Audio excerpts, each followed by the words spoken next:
confident, and it brought strength. And we learned that with that, we turned the boys into student athletes, scholar athletes. And so we're extremely proud of the Moulton Lakefront community for the work that we put in to make this happen. And our students, they're resilient, they work hard, and they want the best for themselves. And we're just pushing them to, to get to that, like their best future self. And so we're extremely proud of, our community. Thank you, Brother White. Coaches? Thank you, Councilman. I want to say we appreciate this, we honor this, and like our principal said, our boys worked hard for this. They worked hard in the classroom. They put in full effort, and we're going to build off this, and we ready to go. Thank you. Same for me, you all. I want to thank the councilman for allowing these young men to be noticed because they work very hard. I also appreciate it. But I definitely want to send an appreciation to our leaders at our school, Mr. White, Ms. Morgan, Mr. Palmer, for allowing me to do what I do as far as for the community and the youth, spreading the knowledge of the game, sports, mentoring, and things like that on to our kids. So that's all I have from here. Thank you, Coach. Just want to tell y'all guys, thank you for allowing us to come here. And I'm proud of you boys. Thank you. Thank you so much. We're incredibly proud of all the work that our coaches and our students have put in. Thank you. Well, we know that you all are going to be staying around for a council meeting and will be joining us in the opening of council meeting. We're excited about that. But I do want to publicly say to our coaches, just like, the city was really excited and pumped about St. Aug and Etna Carr reaching the Dome. Well, we're just as pumped about Moulton not having one championship team, but two championship teams. My brothers, we are extraordinarily proud of you guys. Thank y'all so much for being here. Thank you, thank you. Appreciate you.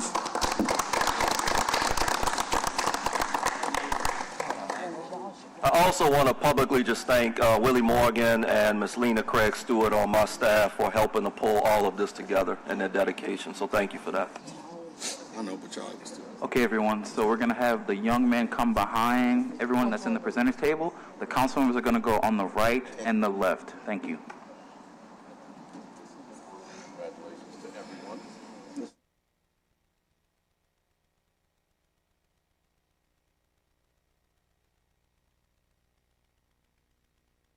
Tallest in the back, shortest to the front.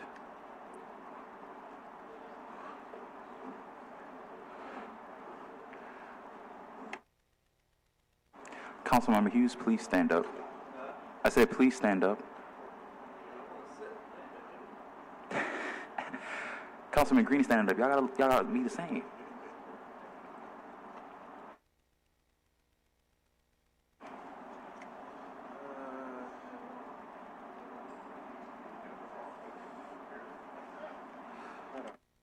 Okay, so some of the young men on the left can, maybe four of y'all go to the right over here.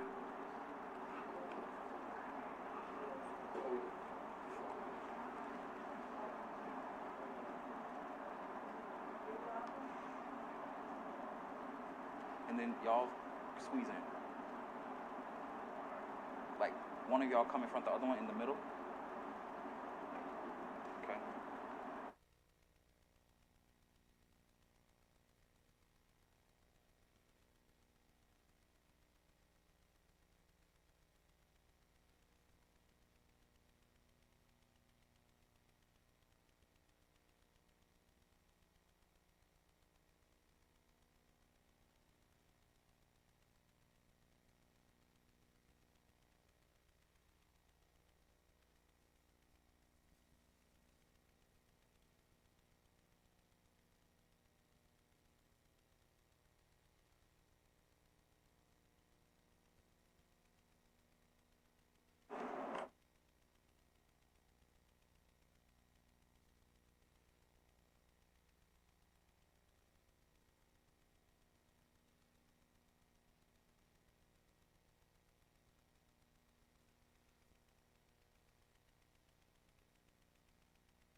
Good morning again, everyone.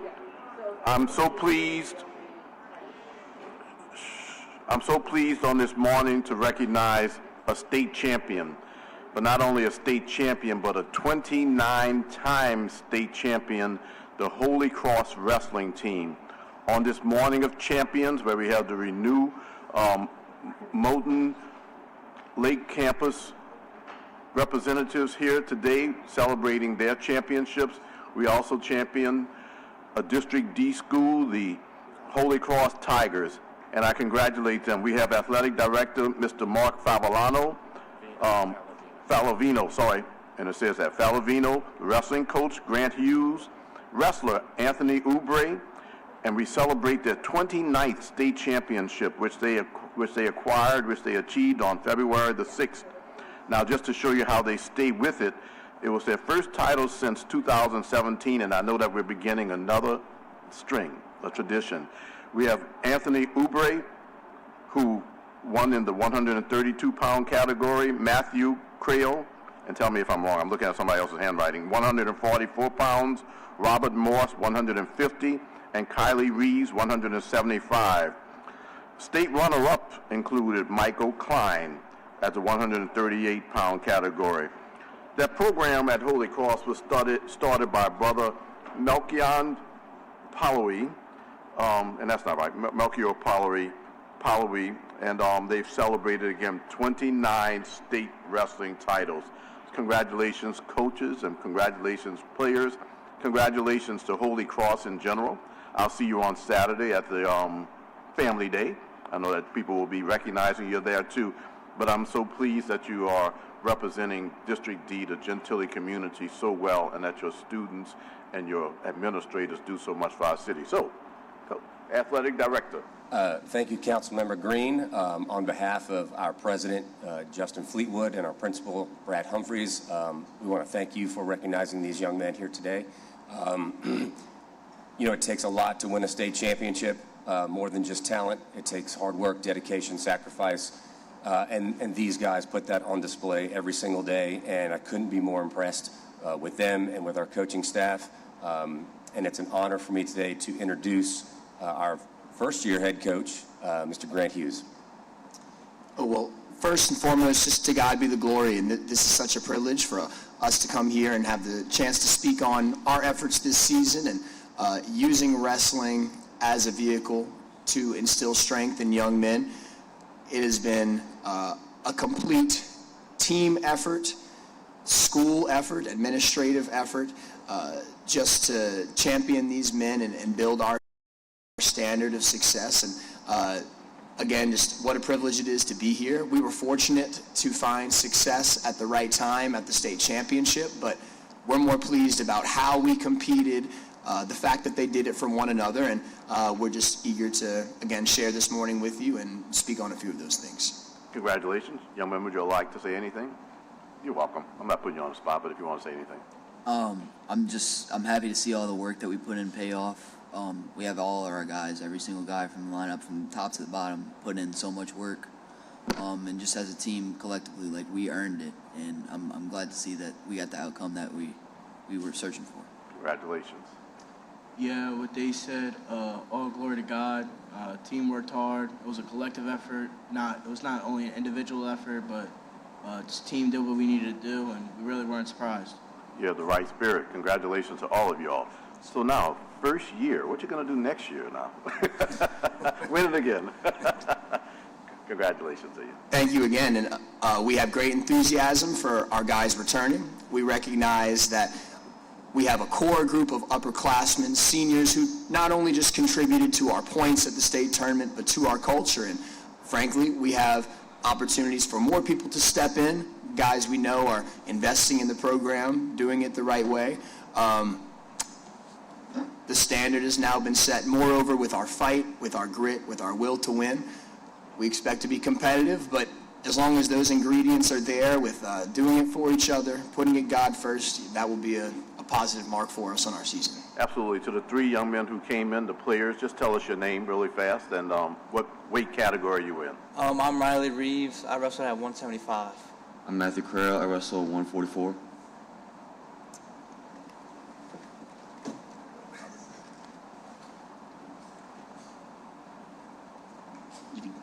name and your weight.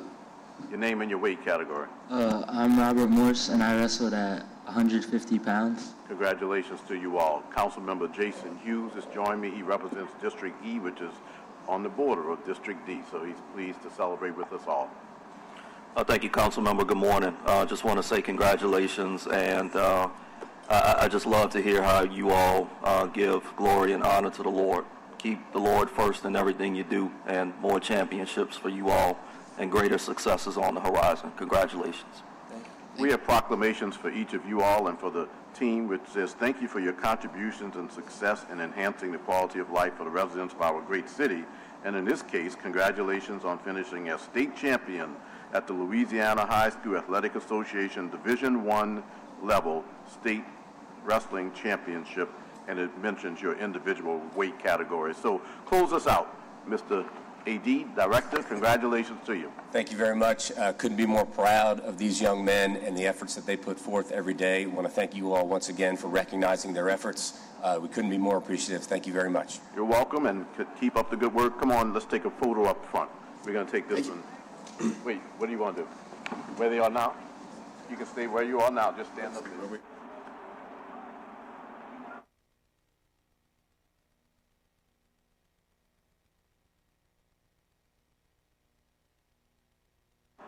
Councilmember Hughes on the right, Councilman Green on the left. Thank you.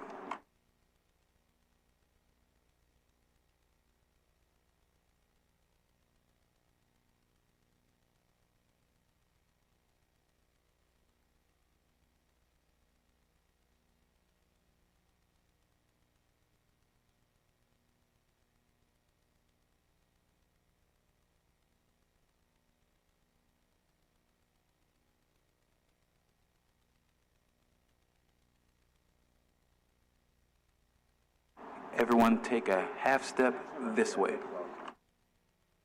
Thank you.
James, should we start? Where's JP? Is he here?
Picture.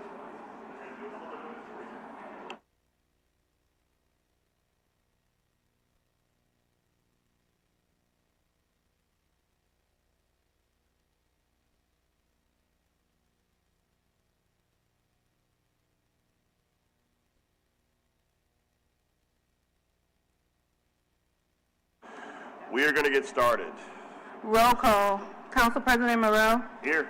Vice President Willard. Councilmember McCarron. Here. Councilmember Harris. Councilmember King. Councilmember Green. Here. Councilmember Hughes. Here. We have 7 members. We have a quorum. Thank you. First up, we have the invocation by Pastor Jonathan Everett.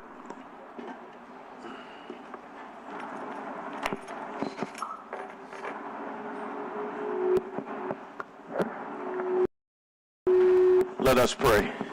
Father, we thank you for this opportunity for us to gather as a people and gather as a city.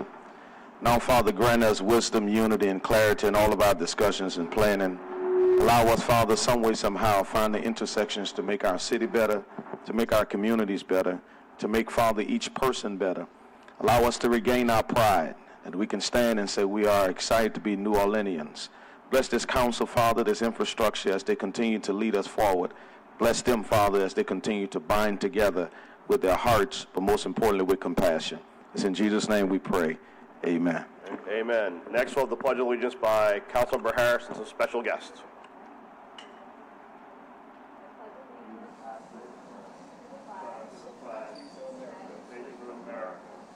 To the republic for which it stands, one nation, under God, indivisible, with liberty and justice for all.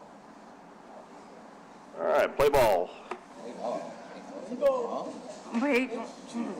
We have approval of the minutes for the meeting of February 4th, 2026 special, February 11th, 2026 special, February 12th, 2026, and February 26th, 2026. Moved by Green.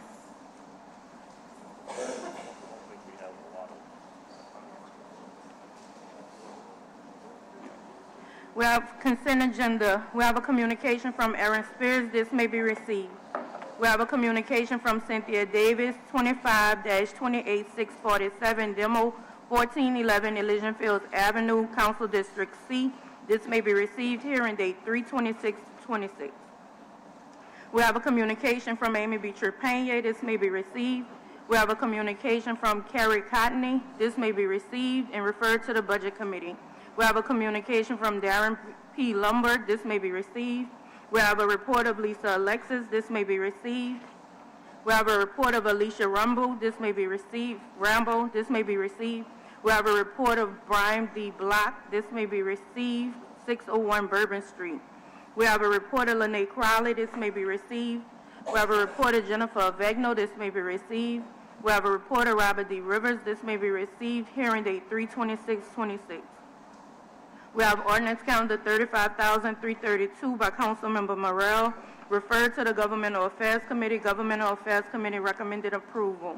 We have ordinance calendar 35,334 by Councilmember Green, 2037 North Broad Street, zoning docket 6325. We have ordinance calendar 35,335 by Councilmember Harris, 323 through 343 Jane Alley, zoning docket 6425. We have ordinance calendar 35,338 by Councilmember McCarron, zoning docket 4925. We have ordinance calendar 35,341 by Councilmember King by request. Criminal Justice Committee recommended approval. We have motion M26-108 by Councilmembers King, Harris, and Green by request. Criminal Justice Committee recommended approval. This is all matters on consent. Thank you. I don't have any cards for anyone on consent. Is there anyone in the audience with any comment on any of the items on consent? All right. I'll move adoption. Can I get a second? Second by Councilmember Hughes. Please vote your machines. Is no one missing? No, sorry. 6 yeas, no nays. At the top of page 9, regular agenda item 1, we have a legislative grouping, communication from Darren P. Lombard, Clerk of Criminal Court, District Court, Chief of Elections Officer, submitting in collaboration with Councilmember Harris the polling locations recommended to the City Council and an explanation of why the library will no longer be able to serve as an election day polling site. We have motion M26-111 by Councilmember Harris, establishing the official polling place for May 16, 2026, election for the precinct for the City of New Orleans, Parish of Orleans. Thank you, Madam Clerk. Milton H. Ladder Memorial Library is no longer equipped to serve as an election day polling site for Ward 13, Precinct A.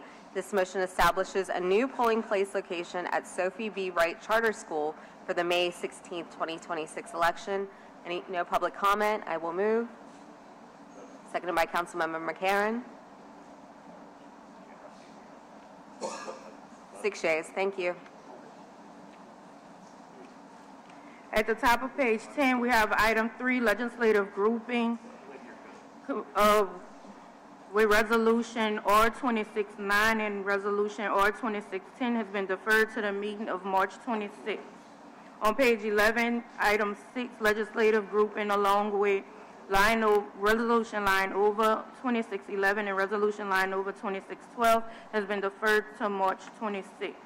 At the top of page 12, we have item 9, legislative grouping HDLC appeal of Richard Cartiza, Jones Walker on behalf of Peter A. Wilson and Rosalind Wilson, requesting to appeal the Historic District Landmarks decision of denial of the demolition application for property located at 1208 2nd Street. We have motion M26-101 by Councilmember Harris, overruling the HDLC's decision of denial and granting the applicant's request for the property located at 1208 2nd Street. Thank you, Madam Clerk. HDLC, will you give us your report? Yes, thank you. 1208 2nd Street was constructed between 1910 and 1927 within the period of significance for the Garden District. While not shown on the 1909 Sanborn map, it was listed for sale in the 1927 in the Times-Picayune. The 2002 HDLC survey of the district shows the structure much as it appears today and notes it as contributing to the scene. It is one of 5 structures facing 2nd Street in a fully intact block and retains its original massing. Overall, the building appears to be in very good condition, showing minimal signs of neglect. Rehabilitation of the interior of the building would not be very costly or particularly difficult, as the underlying structure is intact. Immediate action should be taken to remove any overgrown vegetation directly on or near the building. While modified on the interior, the building is not a good candidate for demolition. At their meeting of February 4th, 2026, commissioners reviewed the staff report, photos of the interior and exterior, and a presentation by architectural historian Gabrielle Begay regarding the remaining architectural significance and integrity of the structure. The Garden District Association representatives stated that they supported the demolition. Due to the building's contributing rating and structural condition, the Commission voted unanimously to deny the demolition. Thank you. I rarely overturn HDLC, but in this case I am. 1208 2nd Street is a single-family residence constructed in the early to mid-1920s that the applicants wish to demolish to provide additional garden space for the residents next door. The large front porch, which once featured the majority of the residents' Craftsman and Colonial Revival style features, was enclosed and remodeled in the 2000s. In 2017, a large contemporary-style three-story wood frame addition was constructed to the rear of the bungalow. Both of these are significant exterior alterations visible from 2nd Street. A fire in December 2017 caused extensive damage to the interior of the property, particularly on the first floor, and the interiors of both floors were extensively remodeled in 2018. These alterations included the removal of walls between the living room, dining room, and kitchen, vaulting of the living room and office ceilings, construction of a small attic loft and skylight overlooking the living room, removal of the living room fireplace, installation of incompatible wood boards and oversized crown moldings at the ceilings, exposed ceiling joists in the den, removal of identifying features in the book nook, removal and or relocation of door casings, infill of windows in the formal front facade wall, removal of plaster from the walls and ceilings, and removal and or replacement of baseboards. While the HDLC notes this property as contributing to the scene, the applicant's historic consultant prepared an historic preservation evaluation noting that due to the extent and cumulative effect of these exterior and interior alterations, 1208 2nd Street does not possess architectural integrity and no longer contributes to the historic residential streetscape. Additionally, this application received overwhelming support from the surrounding residential community. Considering the conflicting reports and the overwhelming neighborhood support, I'm moving to grant the application's demo request. I do have several cards. Do you really want to speak on this? No, Okay. no, we support the, Okay, so let me we just... appreciate your support. Again, I rarely overturn HDLC. If you want to speak, you can. John Rareshad is in support. Richard Cortez is in support. C. Jordan Smith in support. Jeffrey Good in support. Peter Wilson in support, and Gabrielle Begg in support. Do any of you people want to speak? As a good judge told me, if you're winning, sit down, Mr. Cortez. I just wanted to say thank you, Councilmember Harris, for your thoughtful consideration of this appeal. Thank you, and thank you to my staff. Any online comments? There's one online comment. You can go ahead and read it. This is from Jim Ashby. He says, I urge you to deny the demolition of this original home in the Garden District. This demolition would set a dangerous precedent if one contributing historic home can be removed. It opens the door for others to follow. Over time, those decisions could slowly erode the very character that makes the Garden District so special and worthy of protection. These protections exist for a reason, and that is to ensure that short-term interests do not permanently damage irreplaceable homes. I respectfully ask you to protect the integrity of the Garden District and deny this demolition request. Thank you for your time and consideration. Thank you. I've moved. Councilmember McCarron has seconded. All in favor, please vote your machines. 7 yeas. Thank you. Council members, before we move forward, I'm sorry, I have a report on the suspension that I need to add to the regular agenda real quick. I have a report of Michelle Allen Hart. This may be received. I just need a vote to add it to the agenda.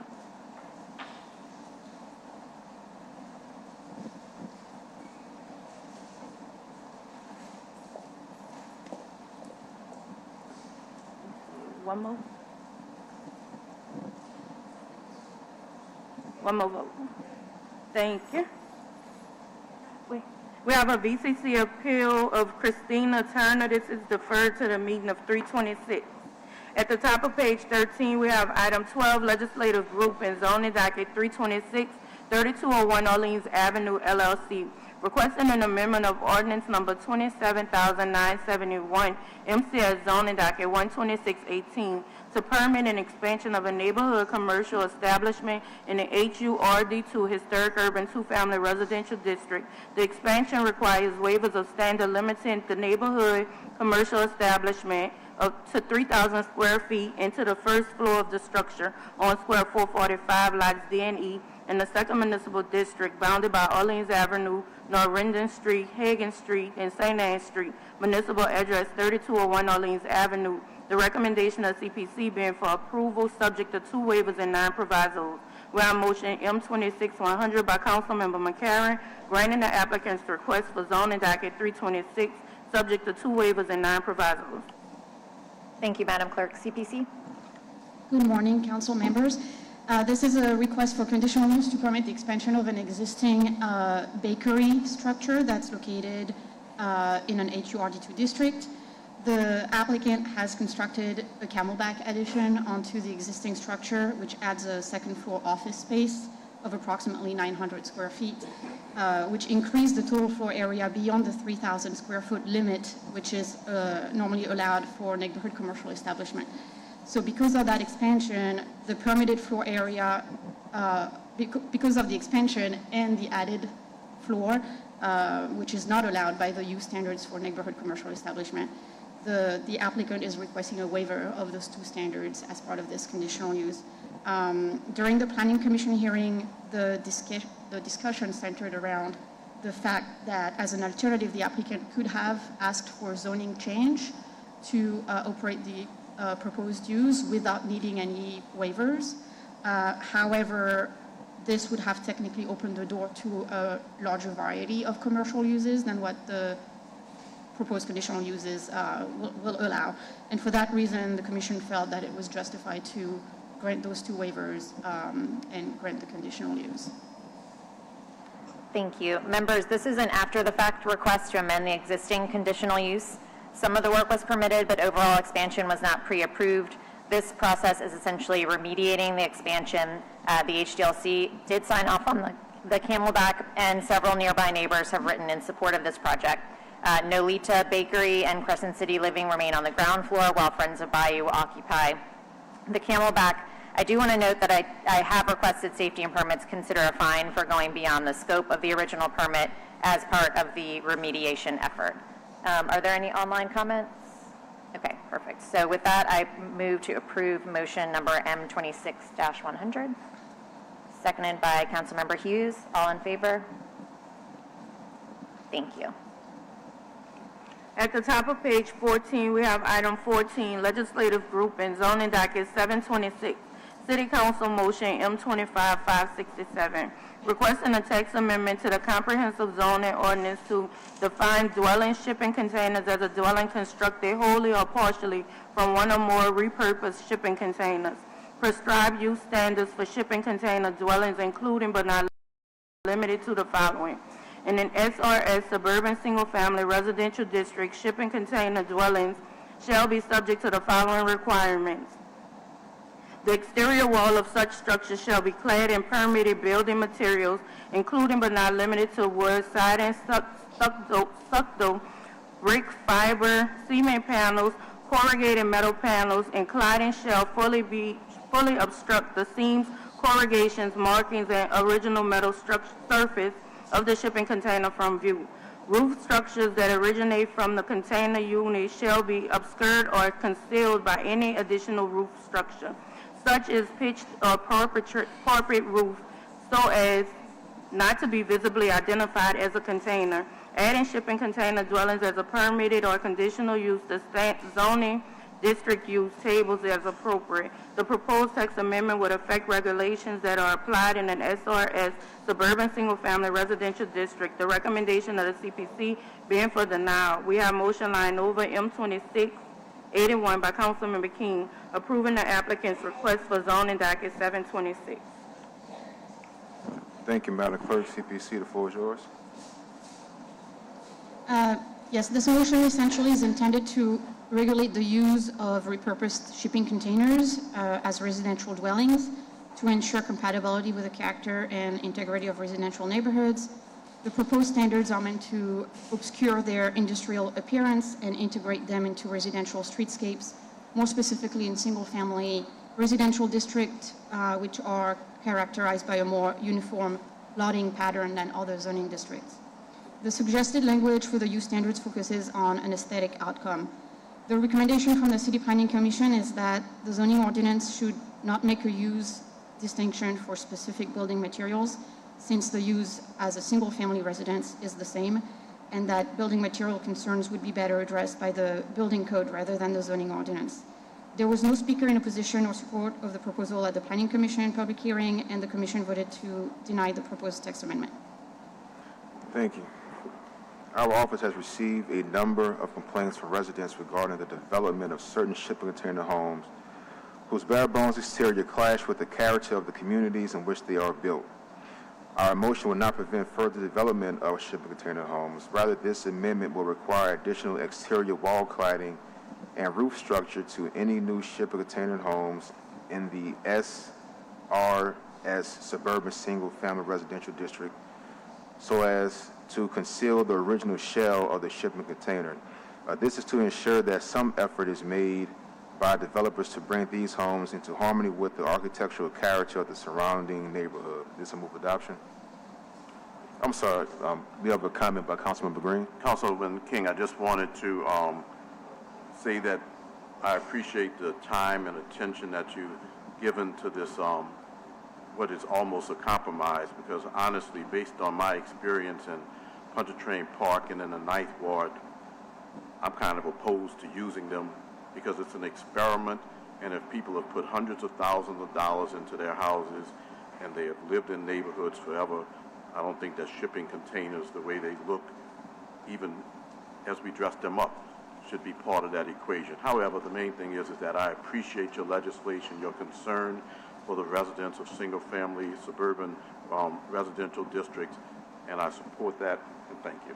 Thank you. Any online comments? Okay, no. Second by Councilmember Hughes. 6 yeas, no nays. Thank you. At the top of page 15, we have item 16, legislative group and zoning docket 926, Grace 9999 LLC, requesting a conditional use to permit a standard restaurant in the HUB1 Historic Urban Neighborhood Business District, CPC, Character Preservation Corridor Design Overlay District, in the Magazine Street Use Restriction Overlay District, on Square 217, Lot D, in the 6th Municipal District, bounded by Magazine Street, Louisiana Avenue, Camp Street, and Taladana Street. Municipal address 3329 Magazine Street. The recommendation of CPC being for approval subject to 3 provisos. We have motion M26-102 by Councilmember Harris, approving the applicant's request for zoning docket 926 subject to 3 provisos. Thank you, Madam Clerk. CPC, will you brief us on your report? Yes, this is a request that was originally approved in 2021 under another zoning docket, but that approval expired. The site is located near the intersection of Magazine Street and Louisiana Avenue and is developed with a commercial building where the applicant proposes to operate a standard restaurant. This portion of Magazine Street has always been a commercial corridor surrounded by residential uses, so it is not likely that a standard restaurant would result in any negative impact for the surrounding residents, especially given the use standards imposed on standard restaurant and the provisos recommended by the staff. The City Planning Commission recommended approval, subject to 3 provisos. There was no opposition at the Planning Commission hearing. Thank you. With that, I will move to adopt. Seconded by Councilmember McCarron. 7 yeas. Thank you. At the bottom of the page, item 18, legislative group and zoning docket 1326, PJS Investments LLC, requesting a conditional use to permit a neighborhood commercial establishment in an HU RD2 historic urban 2-family residential district on Square 506, Lot 13 and 14 in the 1st Municipal District, bounded by Rattle Street, South Gayoso Street, South Saucedo Street, and Thalia Street. Municipal address 4200 Rattle Street. The recommendation of CPC being for approval subject to 3 provisos. We have motion M26-103 by Councilmember Harris, approving the applicant's request for zoning docket 1326 subject to 3 provisos. Thank you, Madam Clerk. CPC, will you brief us on your report? Yes, this is a side corner, it's a corner lot at the intersection of Erato Street and South Gayoso Street. The lot is developed with a mix of residential units and a commercial space. The existing commercial structure once functioned as a candy store as early as of May 2023, but due to a fire in the adjoining residence, the business was forced to close. The applicant proposes to reestablish the commercial portion of the mixed-use structure with the former candy store. There's no exterior building changes proposed. So the Planning Commission thinks this will bring will bring back a vacant portion of the site into commerce, and it meets all applicable standards. Therefore, the recommendation is for approval as well, subject to 3 provisos. Thank you. This neighborhood commercial establishment classification permits the reactivation of a historic commercial space with low-intensity commercial uses being sensitive to surrounding residential uses. The subject site is formerly operated as a candy store, but it has been vacant since a fire damaged the adjoining residential unit. This building will maintain its historic footprint, and the applicant proposes to continue its operation as Candy Grapes, retailing specialty snacks and refreshments. This proposal receives support without any opposition at both the MPP meeting and the CPC hearing. I will move to adopt. Seconded by Councilmember Hughes. 6 yeas. Thank you. At the top of page 16, we have legislative group and ordinance calendar 34,385, along with motions lying over M23-426 and M23-427 has been deferred to the meeting of March 26th. At the top of page 17, we have ordinance calendar 35,117 has been deferred to the meeting of 326. Ordinance calendar 35,127 has been deferred to the meeting of 326. We have motion line over M25-182 has been deferred to the meeting of 326. At the top of page 18, we have item 26, motion line over M25-183 has been deferred to 326. Motion line over M25-184 has been deferred to the meeting of 326. Motion line over M25-186 has been deferred to the meeting of 326. At the top of page 19, we have motion line over M25-187 has been deferred to the meeting of 326.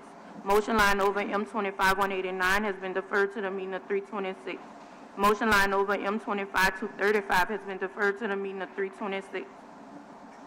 At the top of page 20, motion line over M25-236 has been deferred to the meeting of 326. Motion line over M25-238 has been deferred to the meeting of 326.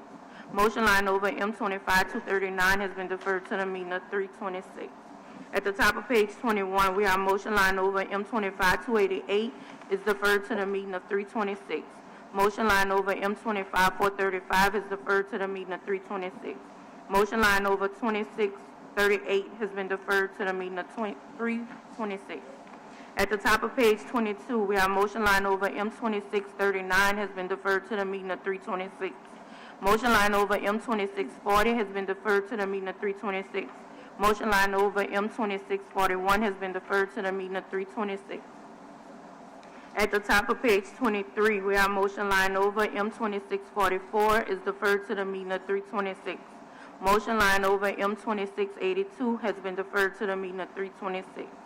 Motion line over M2683 has been deferred to the meeting of 326. At the top of page 24, we have motion line over M2684 has been deferred to the meeting of 326. We have motion M2699 has been deferred to the meeting of 326.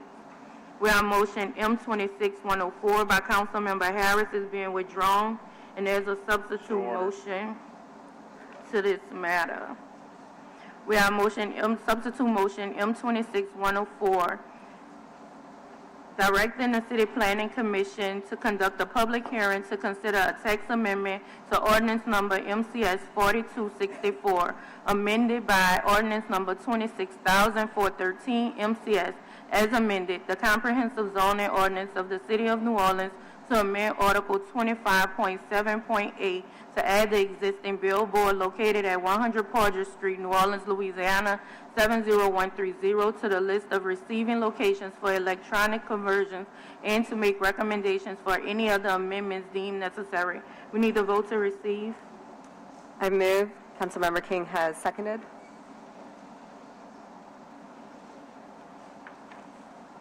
Six yeas. We need to vote to add.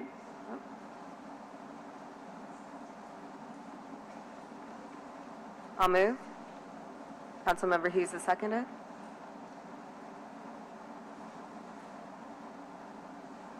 Thank you. This motion directs CPC to consider a text amendment that will permit the conversion of an existing static billboard on the Hilton Garage to an electronic billboard in exchange for conversion of an existing electronic billboard in Mid-City to a static billboard.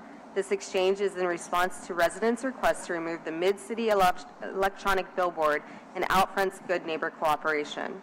Are there any comments or questions? Okay, I'll move. Seconded by Councilmember McCarron. 6 yeas. Thank you.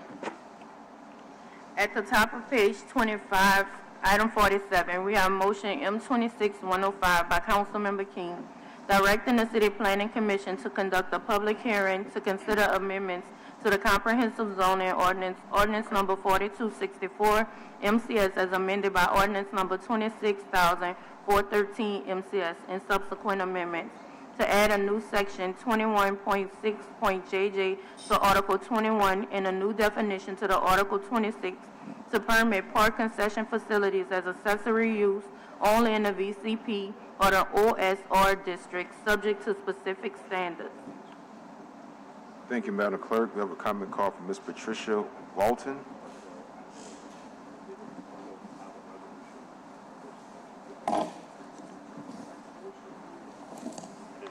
Good morning to everyone. Good morning. Patricia Walton, 1738 Tepsico Street, 70113, the daughter of Professor Longhair. I come before you this morning. I'm not familiar with these meetings, but several of you up there know me. One of the problems I've had, I went through some notes. I've been dealing with raw sewer backing up in my home since 2014 due to plumbing and no permit issued back then, May of 2014. As I said, many of you up there know me already. I paid nothing but plumbers from 14 up to this day. Raw sewer, can you imagine? And then the water mains bust. Surgeon Water Board turns my water off yesterday for a bogus, supposedly bill. I have a double. 1738, I have the video, only have one water meter, always have since my father purchased this house. 1740, I'm being billed, I just left Surgeon Water Board for $6,000 when there's no water meter there. I have a problem with that. I'm sick. I'm 68 years old, and if I seem overbearing, I'm sorry, but this is like another preview of at that convention center for Katrina. I've had enough. I've been coming down here every year, every month. I can never see nobody in the councilman office. They send somebody from another district. I'm asking you all to please, all with the exception of you, Leslie Harris, I have nothing but emails to your office. Just as long as this has been going on, you and Matthews. You've done nothing. Thank you, Miss Walton. No, I understand. Ms. Walton, we have to, Ms. Walton, we have to continue. But listen, we'll do this. Maybe Councilman Harris or our sewage and water board councilman representative, Mr. Hughes, might want to come talk to you on the side. All right. Make a motion to adopt. Second, Councilman Harris. 6 yeas, no nays. Thank you. Item 47, we have motion M26-106 by Councilmember Morrell, stating that the City Council appoints Council Vice President, Councilmember at Large, Division 1, Matthew Willard, as its delegate to the Police Jury Association of Louisiana. It is pretty self-explanatory. I will move. Can I get a second? Second by Councilmember Hughes. Please vote your machines. That is 6 yeas, no nays. At the bottom of the page, item 49, resolution R26-107 by Councilmember Hughes, a resolution calling an election in the Lake Forest Estates Improvement District for June 27, 2026. Thank you, Madam Clerk. This does just that. This is a renewal. I'll move adoption. Second by Councilmember McCarron. Please vote your machines. 6 yeas, no nays. Motion's adopted. At the top of page 26, item 50, we have resolution R-26-109 by council members McCarron, Morrell, Willard, Harris, and Green. A resolution in order regarding direct transfer trip requirements for community solar projects, docket number UD 1803. The Climate Change and Sustainability Committee recommended approval. Go ahead. Members, this is a resolution that we discussed yesterday at Climate Committee. There's any questions? Great. I move to approve. Seconded by Councilmember Hughes. Vote your machines. 6 yeas, no nays. Thank you.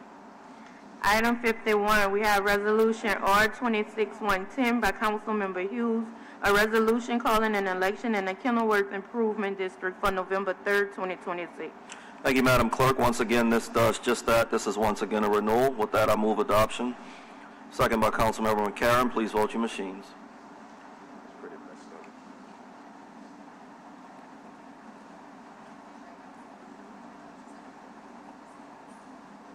6 yeas, no nays. Motion's adopted. Thank you.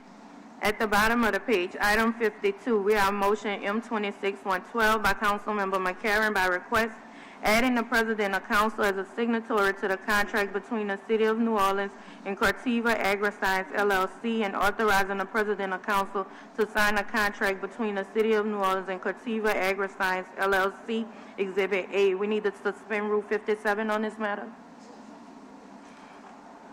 Seconded by Councilmember King. Vote your machines. 6 yeas, no nays. All right, you could discuss it and vote. Okay, perfect. Members, this contract per council rules, contracts over 1 year must go through council committee.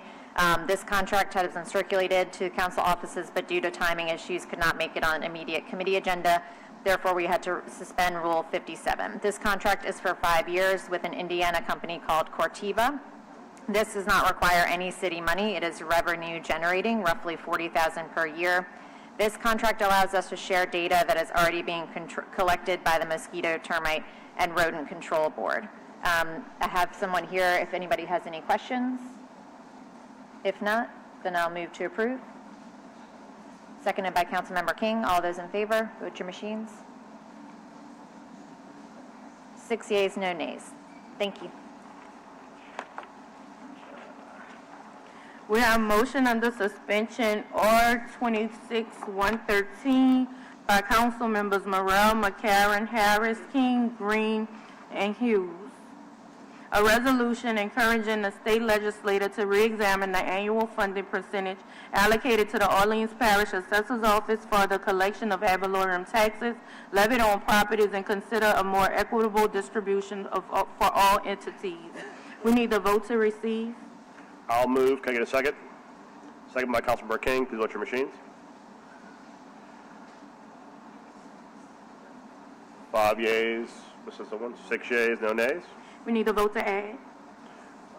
I just want to be on the record as saying aye. I'll move. Can I get a second? Second by Councilmember Hughes. Please vote your machines. Missing one. All right, 6 yeas, no nays. All right.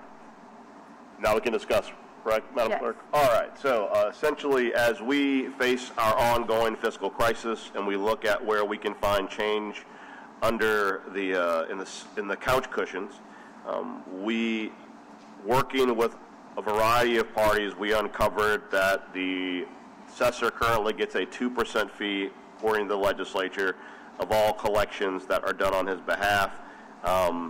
Currently, the assessor is sitting on a approximately $36 million surplus, and as such, we are asking the legislature to reevaluate the necessity of this 2% fee, whether or not the fee should be reduced or eliminated, and how we can perhaps recapture some of the monies. This would also apply to all other entities that are paying this 2% fee. So it's just a way for us to ask the legislature to look at the possibility of adjusting this fee so that we can recover more of our money to pay all the bills that we have stockpiling up. I don't see any public comment. I'll move for adoption. Can I get a second? Second by Councilmember Karen. Please vote your machines. 6 yeas, no nays. The matter is adopted. We have resolution under suspension R-26-114 by Councilmember Hughes. A resolution requesting the Surgeon Water Board of New Orleans to provide monthly operational and compliance updates to the Public Works, Sanitation, and Environment Committee of the New Orleans City Council and establish a standing agenda item to ensure transparency regarding system performance, environmental compliance, and infrastructure improvements. We need a vote to receive.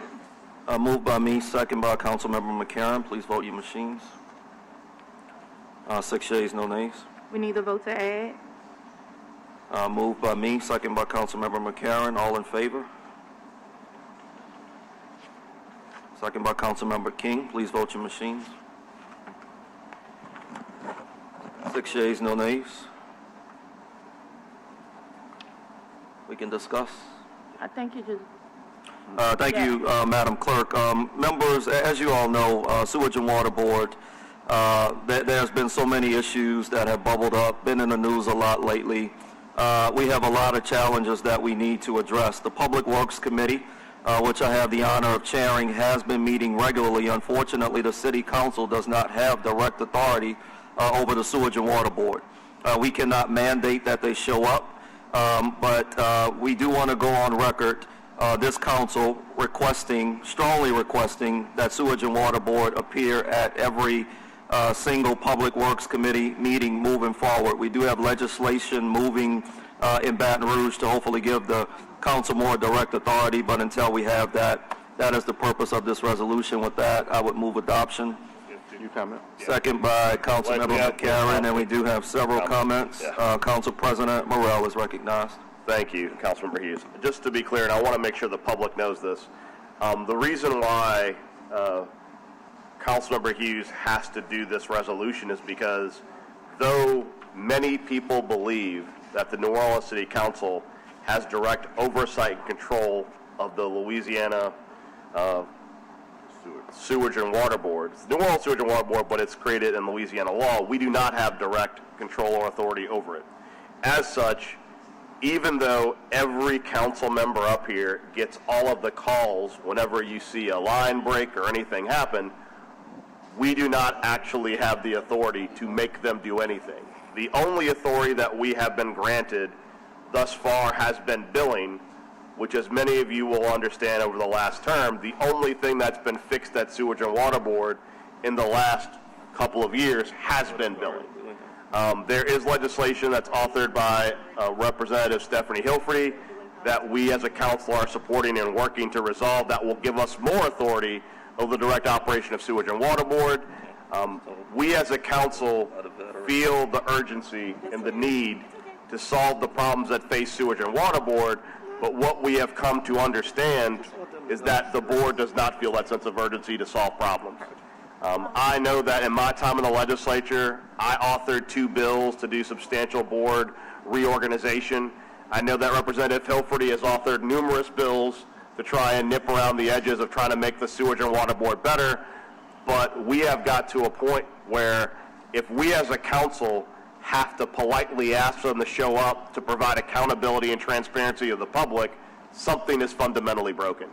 And I would certainly encourage everyone to support Representative Hilferty in her efforts, support this council, support the mayor in having something more dramatic and drastic occur at the state level to give direct control and accountability to the New Orleans City Council, to the mayor of the city of New Orleans, to actually force through the change which has for too long stagnated at the board level. When you have the bureaucracy of the Sewage and Water Board running the Sewage and Water Board, you have the inmates running the asylum, and that has to stop. Thank you, Mr. Chairman. Thank you, Mr. President. Councilmember Harris is recognized. Thank you, Councilmember Hughes. As we sit here right now, the water main break at Magnolia and Jackson, which happened on March 4th, is still unrepaired. And what I'm getting is a text message right now from Mr. Heyman saying, well, we didn't have the equipment, we ordered the equipment, we had to put resources someplace else, we're going to get to it. And that's unacceptable. It's unacceptable for the citizens of Central City. It's unacceptable for the citizens of New Orleans. Meanwhile, there are water leaks all over District B, and I know the rest of our districts. And they sat here, 2 days ago, and didn't really have a plan or assessment of any of the leaks that our teams have reported to them, many of which have been years, months long. And so I would ask Councilmember Hughes that I be added to this, and I think all of the district council members would like to be added to this. And the at-larges. And the at-larges. And the at-larges. We get the calls too. Because as much as we beg and plead sewage and water board to do their job, they're not. And so I fully support this resolution, and any oversight that we have over this entity, I think, is going to be crucial to ensuring that we don't have these major water breaks and boil water advisory throughout the city. Thank you for bringing this forward. Thank you very much, Councilmember Harris. Councilmember Green is recognized. I would just also like to add, I invite the public to be proactive in communicating directly with the Sewage and Water Board, which has its own board that meets independently of us, and also coming to these meetings or sharing online your comments relative to the Sewage and Water Board. As a district council office where there are tons of leaks, we hear your concerns. We're not ignoring them, but at the end of the day, we have but so much authority, and we have no authority over the budget. So I do appreciate this measure, but I want to add to it that the members of the public should be involved. You should also contact state officials, state representatives and state senators, in addition to your local council persons. And I remind everyone, as I've reminded before, and for good reason, that the governor set up a task force in 2024, which didn't include any participation by members of the New Orleans City Council. They came up with a set of recommendations that, if those recommendations have been acted upon with money, we might not be seeing all of the problems that we're seeing now. It is not prohibited to send letters to state representatives, senators, and also the governor expressing your concerns regarding this state-operated agency. So I just encourage the public to participate in these public works meetings, but to incorporate the governor, especially based on the task force, into the communications relative to this important agency. Thank you. Thank you, Councilmember Green. Let me, in closing, publicly thank Justin McCorkle in my office for his hard work on this resolution, and let me apologize to my colleagues. Called Justin at about 10 o'clock last night to move this forward, but we should have asked every council member to co-sponsor this. So, Madam Clerk, I would ask that you add all 7 council members to that. With that, I have moved. Councilmember McCarron has second. Members, please vote your machines. 6 yeas, no nays. Thank you very much.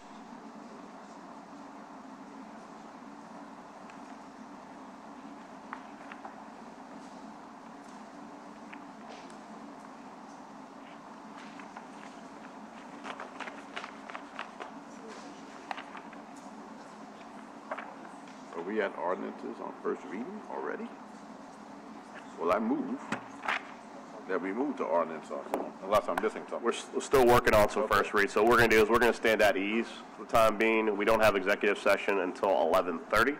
So we're going to be at ease. I know that there's some housekeeping the council has to do with our communication staff, so we'll do that during this at ease period. Thank you.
form out here. Ladies and gentlemen,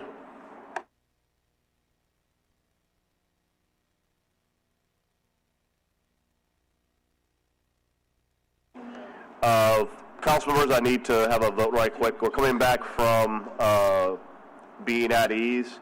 At this time, it is 11:35. I will move for us to go into executive session. Can I get a second? Second by Councilmember Hughes. All in favor, say aye.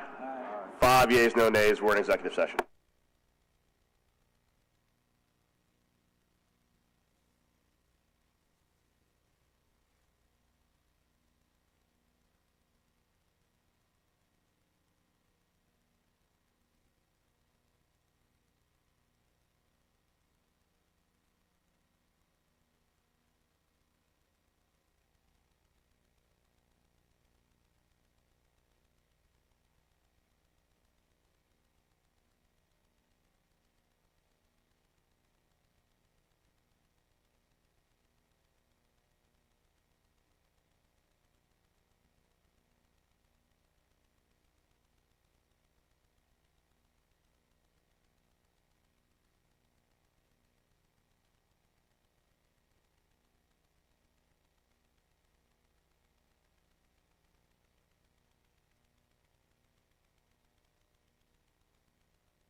Can we do a vote real quick to come back in?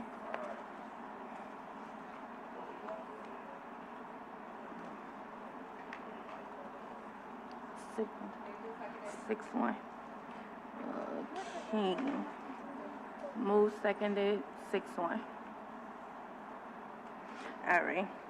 Council members, we need to revisit page 12. Item 11 is being withdrawn at the request of the applicant. All right. At the top of page 27, we have special orders of business. Second order of business, presentation celebrating Zeta Phi Beta sorority, incorporating in its 106 years of sisterhood, scholarship, service, and finer women. You ladies could come to the table. We have speakers, Ms. Trinell Miller, Second Vice President, Zeta Phi Beta Sorority Incorporated, Alpha Gamma Zeta Chapter, Ms. Erica Mann, Recording Secretary, Zeta Phi Beta Sorority Incorporated, Alpha Gamma Zeta Chapter, Ms. Nicole May, Retention Coordinator, Zeta Phi Beta Sorority Incorporated, Alpha Gamma Zeta Chapter, and Dr. Alexis Thomas, celebrating and recognizing Zeta Phi Beta Sorority Incorporated 106th anniversary and the impact of local chapters, including Alpha Gamma Zeta in New Orleans area. Thank you, Madam Clerk, and thank you all for being here today, and thank you for your patience as well while we were in executive session. If you could, will you, once you get settled, please introduce yourselves, and we will give you the floor for your presentation today. Hi. You good?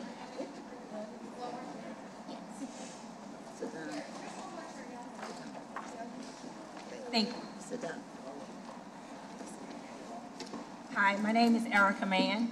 And before everyone introduces themselves, I would like to say thank you to you all for having us here, especially, I'm calling her my council member. I have two of you, but Councilwoman Harris is who took care of business to get us on the agenda, and I appreciate everything that you do for our sorority and the YMCA. Greetings, everyone. I am the retention coordinator for the Alpha Gamma Zeta chapter, and I am also employed here at the City of New Orleans in the ITI department as a project manager. Hello, everyone. I'm Carolyn Calvin. I am the first vice president of Alpha Gamma Zeta chapter for Zeta Phi Beta Sorority Incorporated. Good morning. Good afternoon. Thank you for having us. My name is Chanel Cliven-Smith.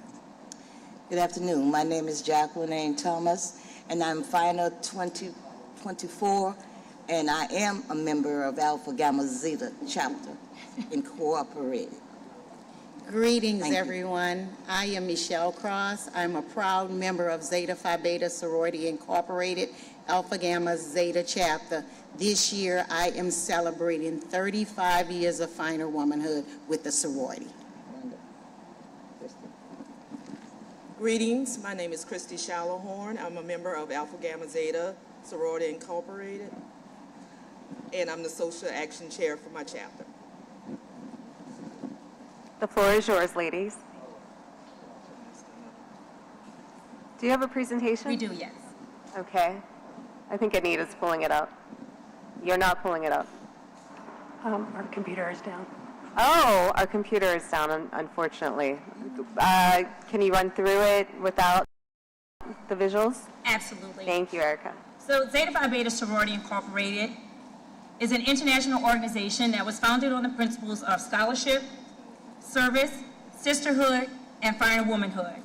Founded on the campus of Howard University on January 16th of 1920.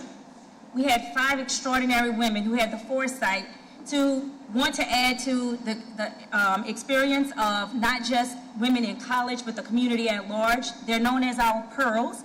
It's Arizona Cleaver Stemmons, Pearl Anna Neal, Myrtle Tyler Faithful, Viola Tyler Goings, and Fannie Petty Watts. These women envision a sorority that will promote scholarship, encourage the highest standards of achievement, and provide meaningful service to communities. We have a few historic milestones just to share with you. We are very proud of our history of leadership and service. We were the first Greek letter organization to charter a chapter in Africa in 1923. We also have a very unique bond, and that's with our fraternity brothers Phi Beta Sigma, the only organizations that are constitutionally bound brothers and sisters. The sorority became the first National Greek Letter organization to partner with March of Dimes. That partnership is still strong and vibrant today. This began in 1971, and we have expanded. We now have Stork's Nest that focus on healthy mothers and healthy baby births.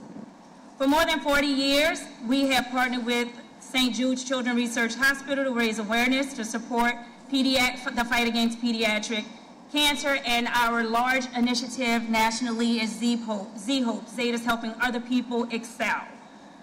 We work constantly to improve communities through the mind, body, and spirit.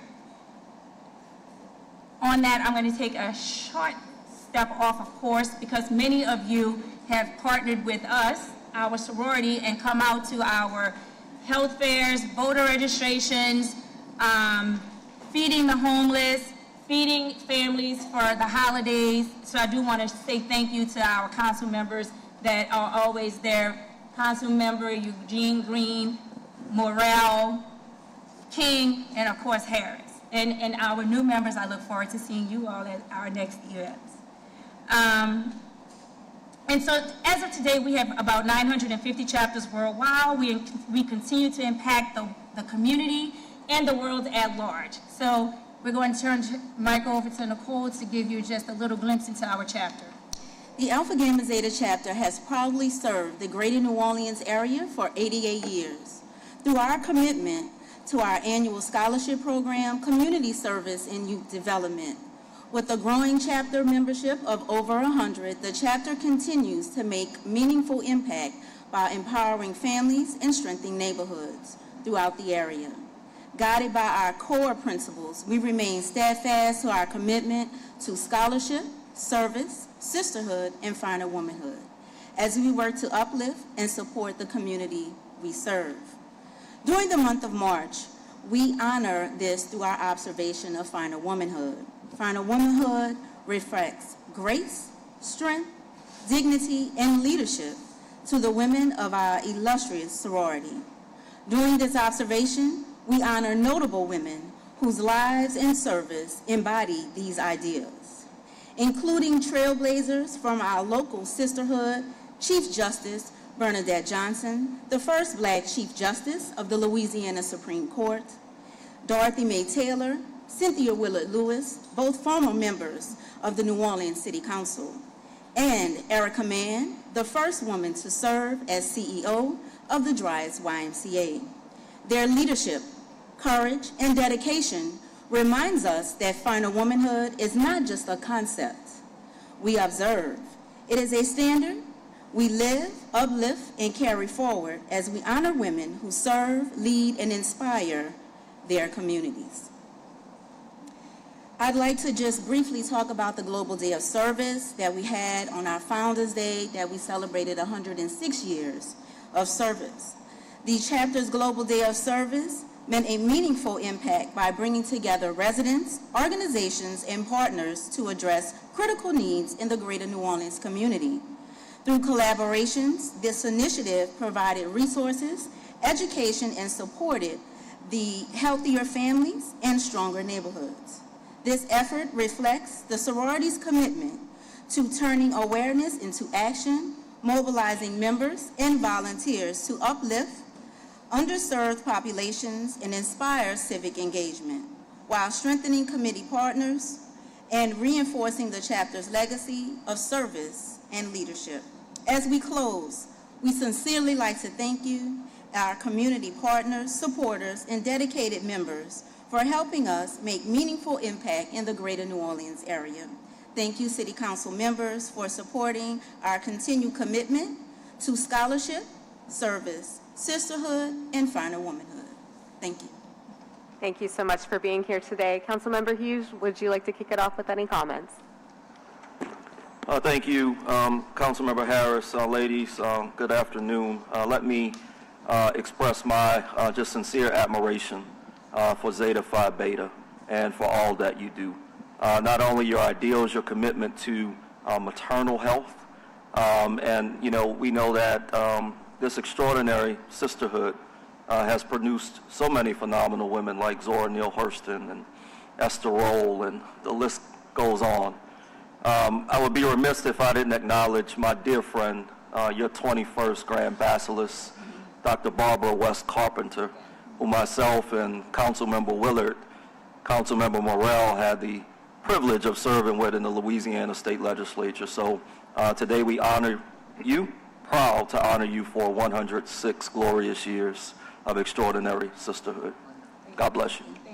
Councilmember Green. I'm also proud to be here today in your presence to celebrate with you 106 years of sisterhood.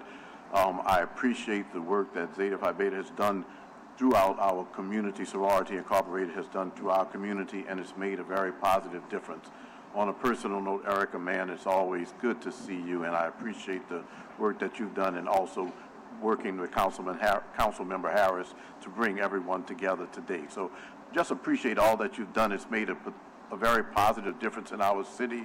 I know and work with so many members of the sorority. I'm just pleased to have the opportunity to move our society forward and our city forward working with you. Thank you for being here, and happy 106th. Councilmember Morrell. I don't have a lot to add. I certainly appreciate all the work that y'all do year-round.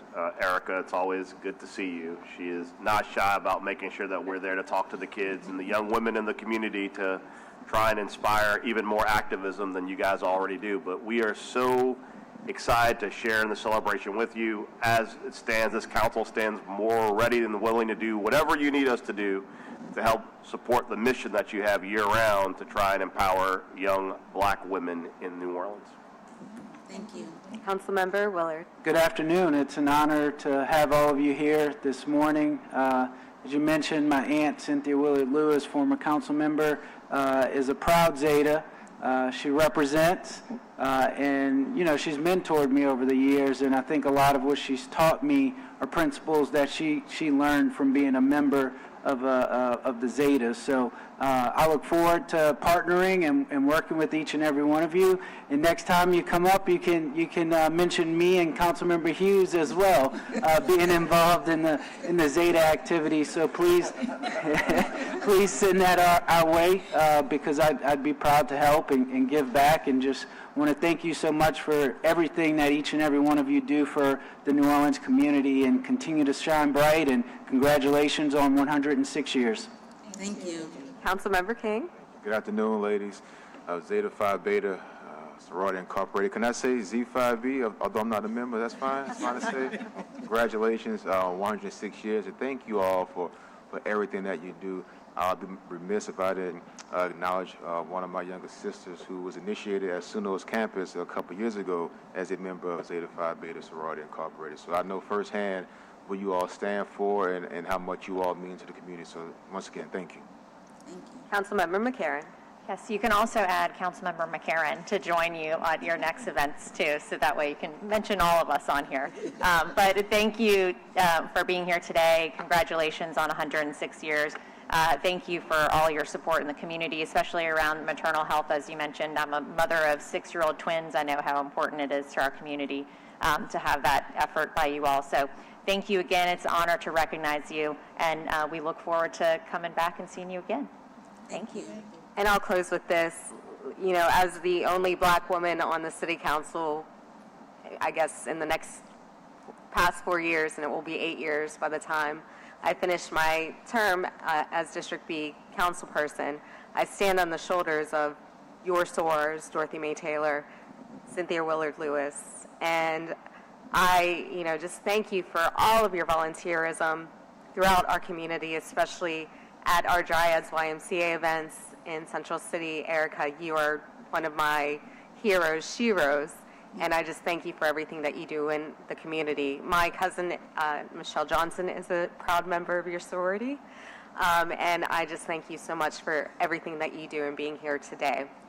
We do have a proclamation that I will read.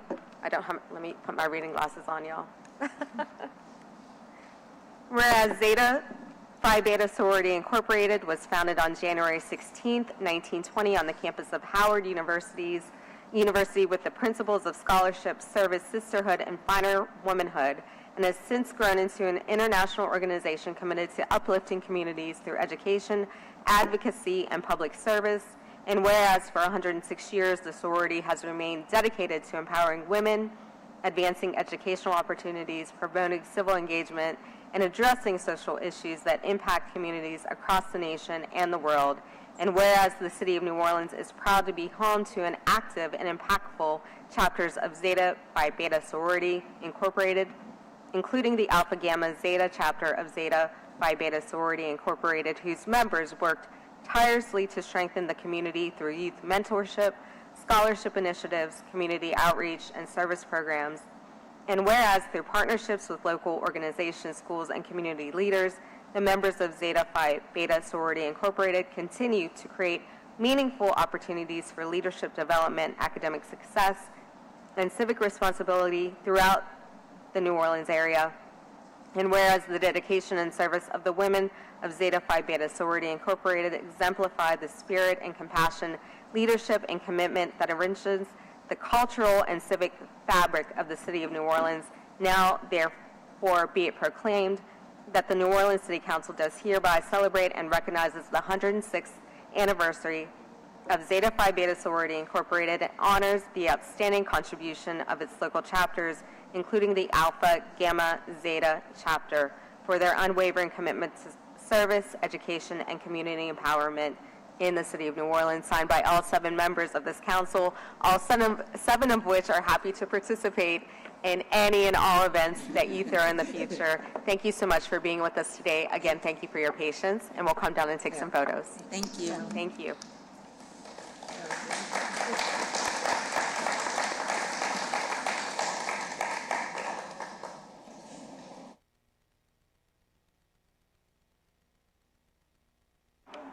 Okay, so can we have the members behind the table, and then the council members going to flank you on the left and right. Thank you. Facing me.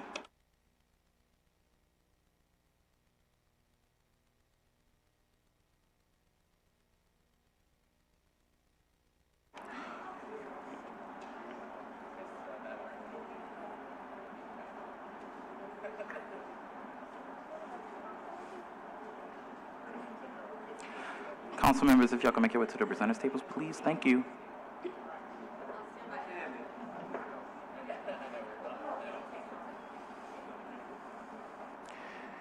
Can the lovely lady in the white coat stand in the middle, please? Yes, stand in the middle.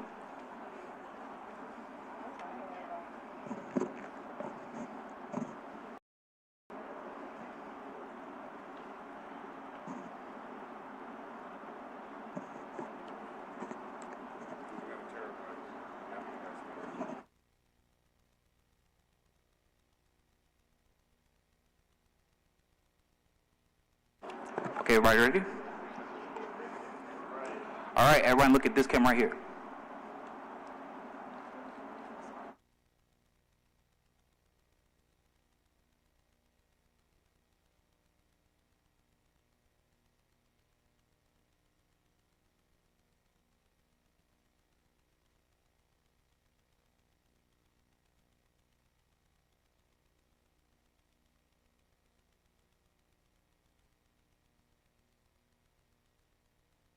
Thank you, everyone.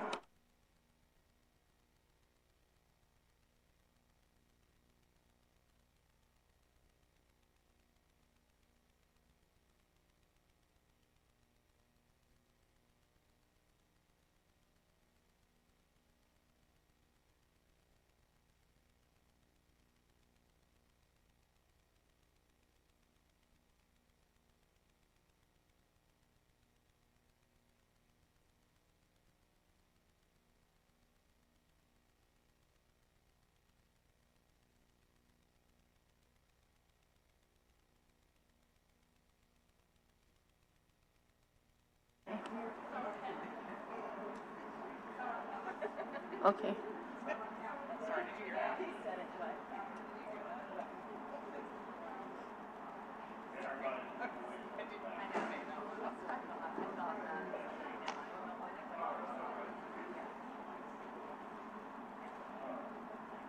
Next item, Madam Clerk.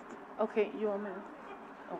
First order of business, presentation, Rich Urbach, celebrating long-term news director for WGNO Channel 26, Rick Urbach, on his retirement. Well, Rick Urbach is retiring after 20 years at WGNO TV and 50 years in the news business, and I'm going to ask Mr. Kenny Lopez, anchor, and Rick Urbach and others, I think including John Cruz, Vice President, General Manager, Stephanie Oswald, reporter, and Paul Malat, editor, to come up to the front.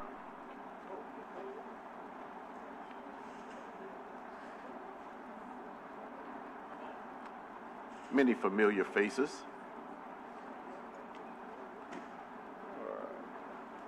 Rick, you sit in the middle, and then folks surround him.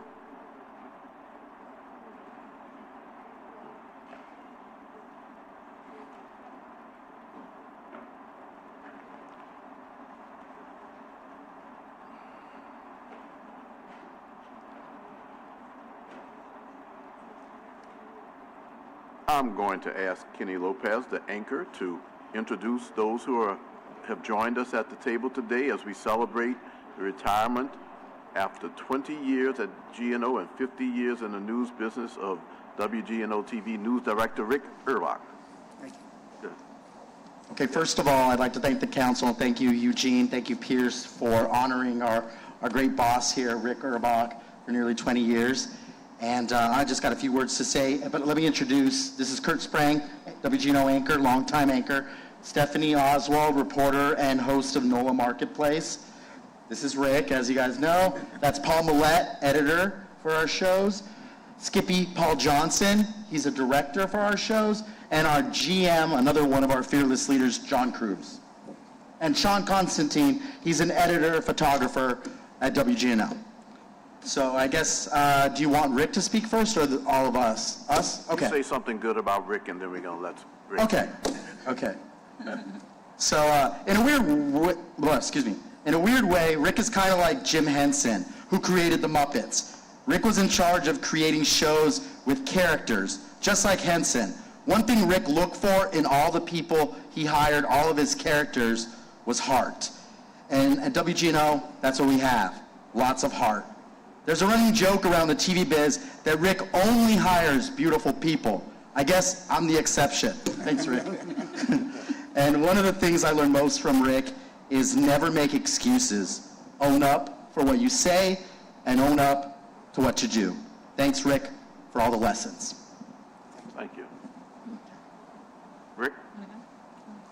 Thank you very much for this incredible honor. Councilman Green, thank you. Appreciate your assistance on this, and Kenny, you too. And for everybody that showed up today, I'm deeply grateful to the city of New Orleans for this proclamation. When I arrived here 16 and a half years ago to join WGNO, I thought I was coming to a new job.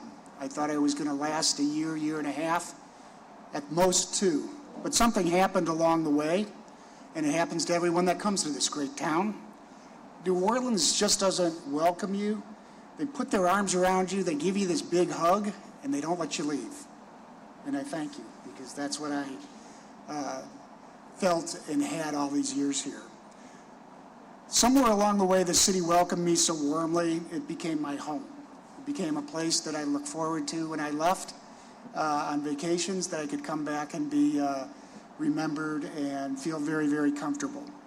So I'll always be grateful for the kindness, trust, and love the people of New Orleans have shown me. Thank you for embracing me. Thank you for making my job easy. And thank you for all you do. I will carry New Orleans in my heart for the rest of my life.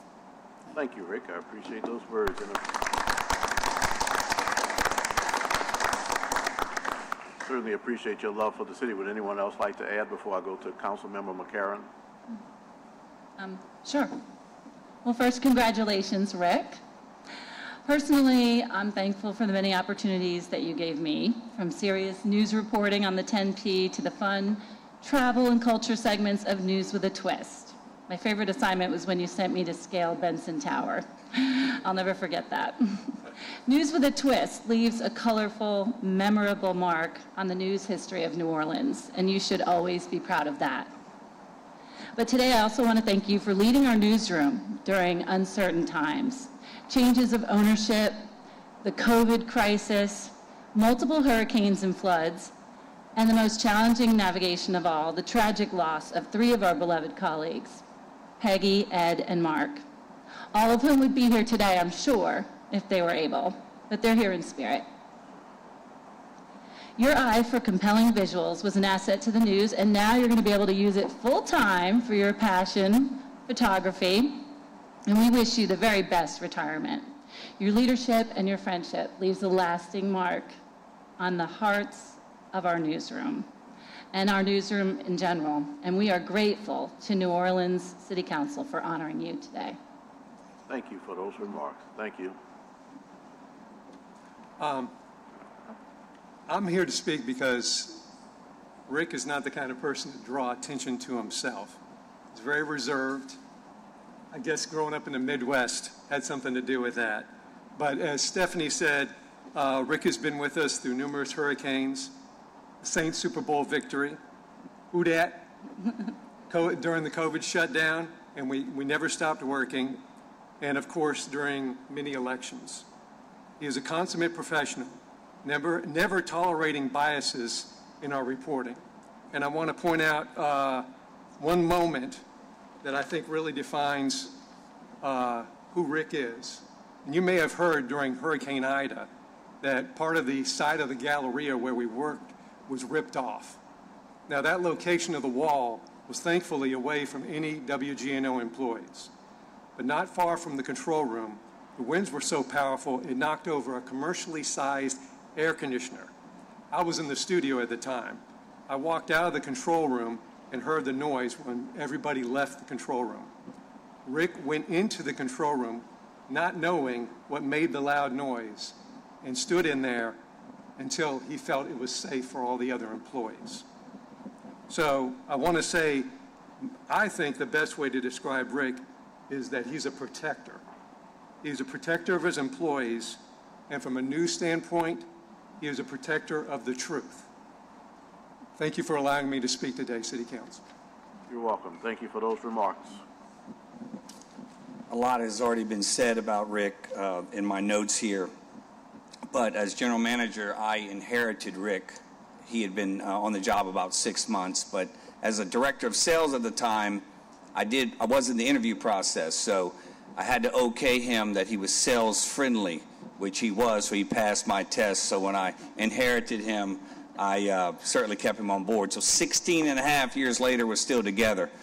But in that very first year of 2010, that was during the oil, we've had so many crises in this town, right? So that was during the oil spill, which nobody failed to mention because it gets swept with the rest of everything else that we have to deal with. But we had to create an alternative news program. And we shot the pilots of this alternative news program in a garage bar, secretly, away from our own staff, and launched News with a Twist in December of 2010, and that ran for 10 years, and it was celebrated as the most successful alternative news program in all of broadcasting by some consulting companies around the country.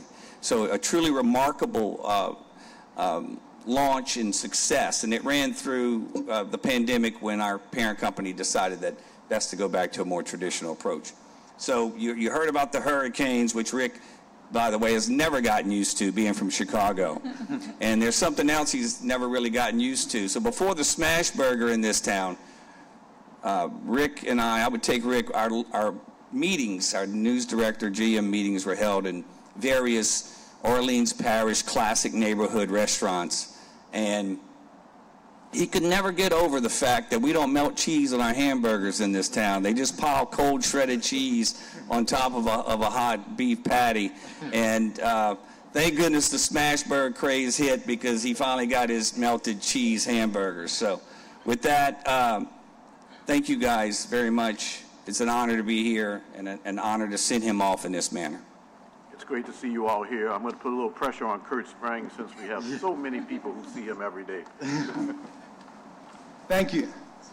Thank you all for having Rick here and to help us celebrate his time at the station.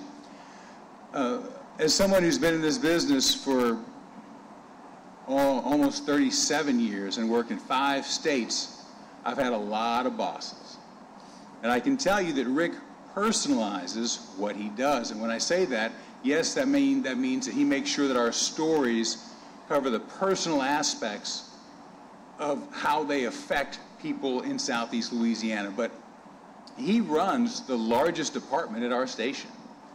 And so his decisions also have a big effect on the people who he manages. And he does a great job of personalizing that because he knows that his decisions inside that room, when that person goes home, they can have a big effect there. And so I'm very grateful for all the support he's shown me and all of my coworkers. And it's been a great 16 and a half years. Thank you all for having us all. Thank you, Kurt, for those comments. At this time, I'm going to look to my left and start with Councilmember Amy McCarron. Well, thank you, Councilmember Green, for inviting Rick here, and congratulations on your retirement. It's very clear you love our city. We've adopted you clearly, and your employees and your staff have really shown today, how endearing they are. And without the local news, we can't highlight things that we want you to highlight, and maybe some things that we don't sometimes. But we appreciate you all for everything that you do, and may you have the very best retirement. Congratulations. Thank you, Councilmember McCarron. Councilmember Harris. Thank you, Councilmember Green. Rick, congratulations on your retirement as a transplant here, now sitting on the City Council, also from the Midwest. I understand how New Orleans grabs a hold of you and holds you tightly, and as I like to say, the mold gets into you and you can never leave. And so here we are sitting across from each other as Midwesterners, now beloved by the City of New Orleans, and it sounds like you are beloved by the City of New Orleans. I've been in newsrooms as a politician, and I can't imagine you corralling crazy personalities of politicians, of your anchors, and other talent, as well as managing the crises that seem to hit us every single day. And so I know that that's a big job, and you've done extraordinarily well at it. And we just want to say, I hope that you're staying here after your retirement, but congratulations, and we wish all the best for you. Thank you. Thank you, Councilmember Harris. Councilmember King. Thank you, Councilman Green. Is it Urbach? Yes. All right, Mr. Urbach. Well, congratulations on your 16 years at WGNO, your 50 years total, which makes me question how old are you? Were you 5 when you started? You look very, very young. I thought TV may age you, but it's a reverse effect. So maybe that's when you're behind the scenes, there's a reverse effect. But nonetheless, congratulations on your retirement, and hearing your colleagues speak highly of you is just a testament to the type of person you are and to the type of work you've done. And I just hope when I'm retiring from whenever my last job is, I have my colleagues speak that high, because once again, it just shows how much you mean to them. Unless you're paying them to say it, then but congratulations, and enjoy your retirement, and hopefully you stay here in the city and continue to make the city thrive. Thank you. Thank you, Councilmember King. Councilmember Willett. Thank you, Councilmember Green. Rick, I'm really grateful that you fell in love with the City of New Orleans. Without that, I don't know if you're here for 16 years, which means you would not have been able to plant the seeds that you did and to provide that leadership and that guidance inside the WGNO newsroom. I come from a PR background. I know how important a great news director is to the success of a news station. Once upon a time, I actually wanted to work in a news station, but I wanted to go straight to the anchor desk. I didn't want to do anything else. But I'm familiar with your work. I was a big fan of News with a Twist, and I'm just really just happy that you came here for a job, fell in love with the city, retire from one of our outstanding news stations, and are going to spend your years in retirement in the city of New Orleans, hopefully taking some amazing photographs of some of our picturesque scenes in the city of New Orleans. So I wish you a successful, a happy, a robust retirement, and want to thank you for everything that you have done for the New Orleans community. Thank you, Councilmember Willett. Councilmember Morrell. I think my colleagues have said quite a bit, so I'll be brief. Plus, I am the person that precedes Eugene. He's going to talk for a lengthy period of time, so I want to keep mine short and concise. That clock. You only got 30 seconds. But I will say something that really struck me, which really was highlighted in Councilman King's remarks. You can really feel the love that your coworkers have for you. And as someone who has worked in a variety of jobs in a variety of different places, it is really rare to have somebody who is your boss who you feel this much love towards.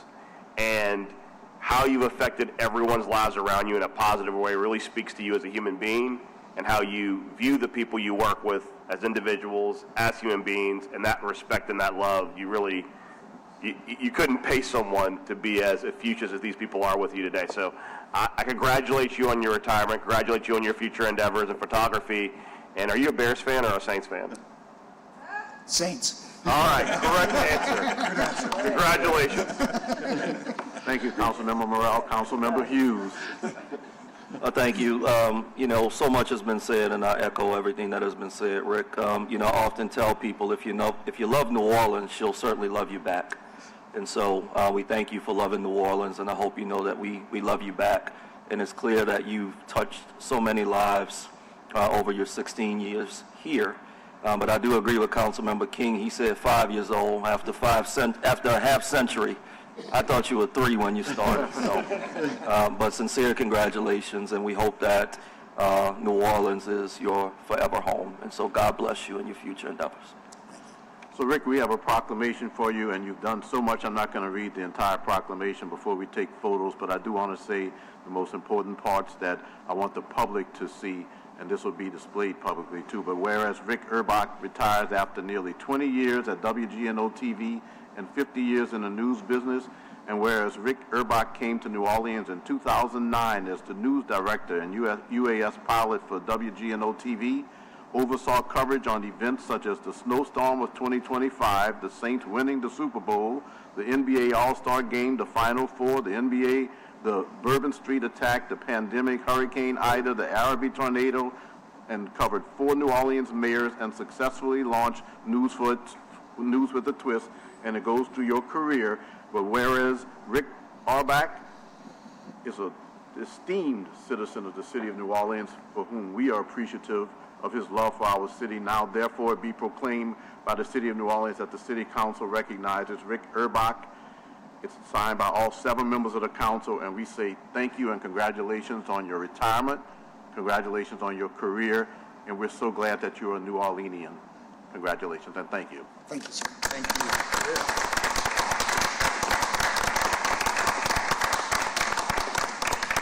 Now, if you all will stay there, we're going to come and stand behind you, I guess, because I think Mark wants to take the photos from here. Thanks, man.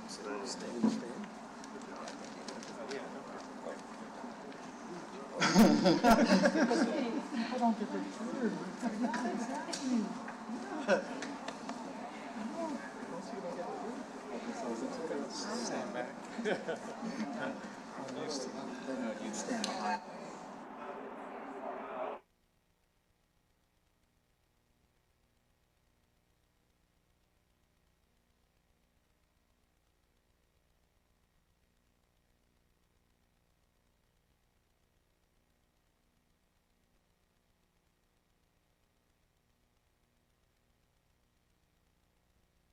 Councilmember McCarron and Harris, please go to the other side. The other side. Y'all gotta go to the other side. Yes, y'all too, yes.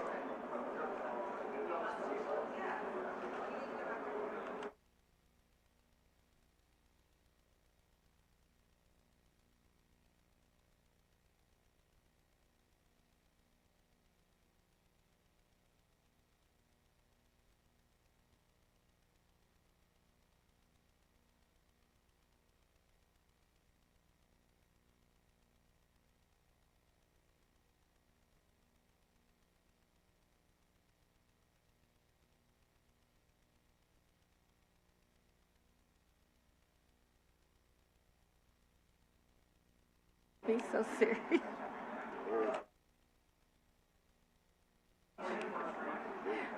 Can I get a first and second real quick? All right. Orders on first reads.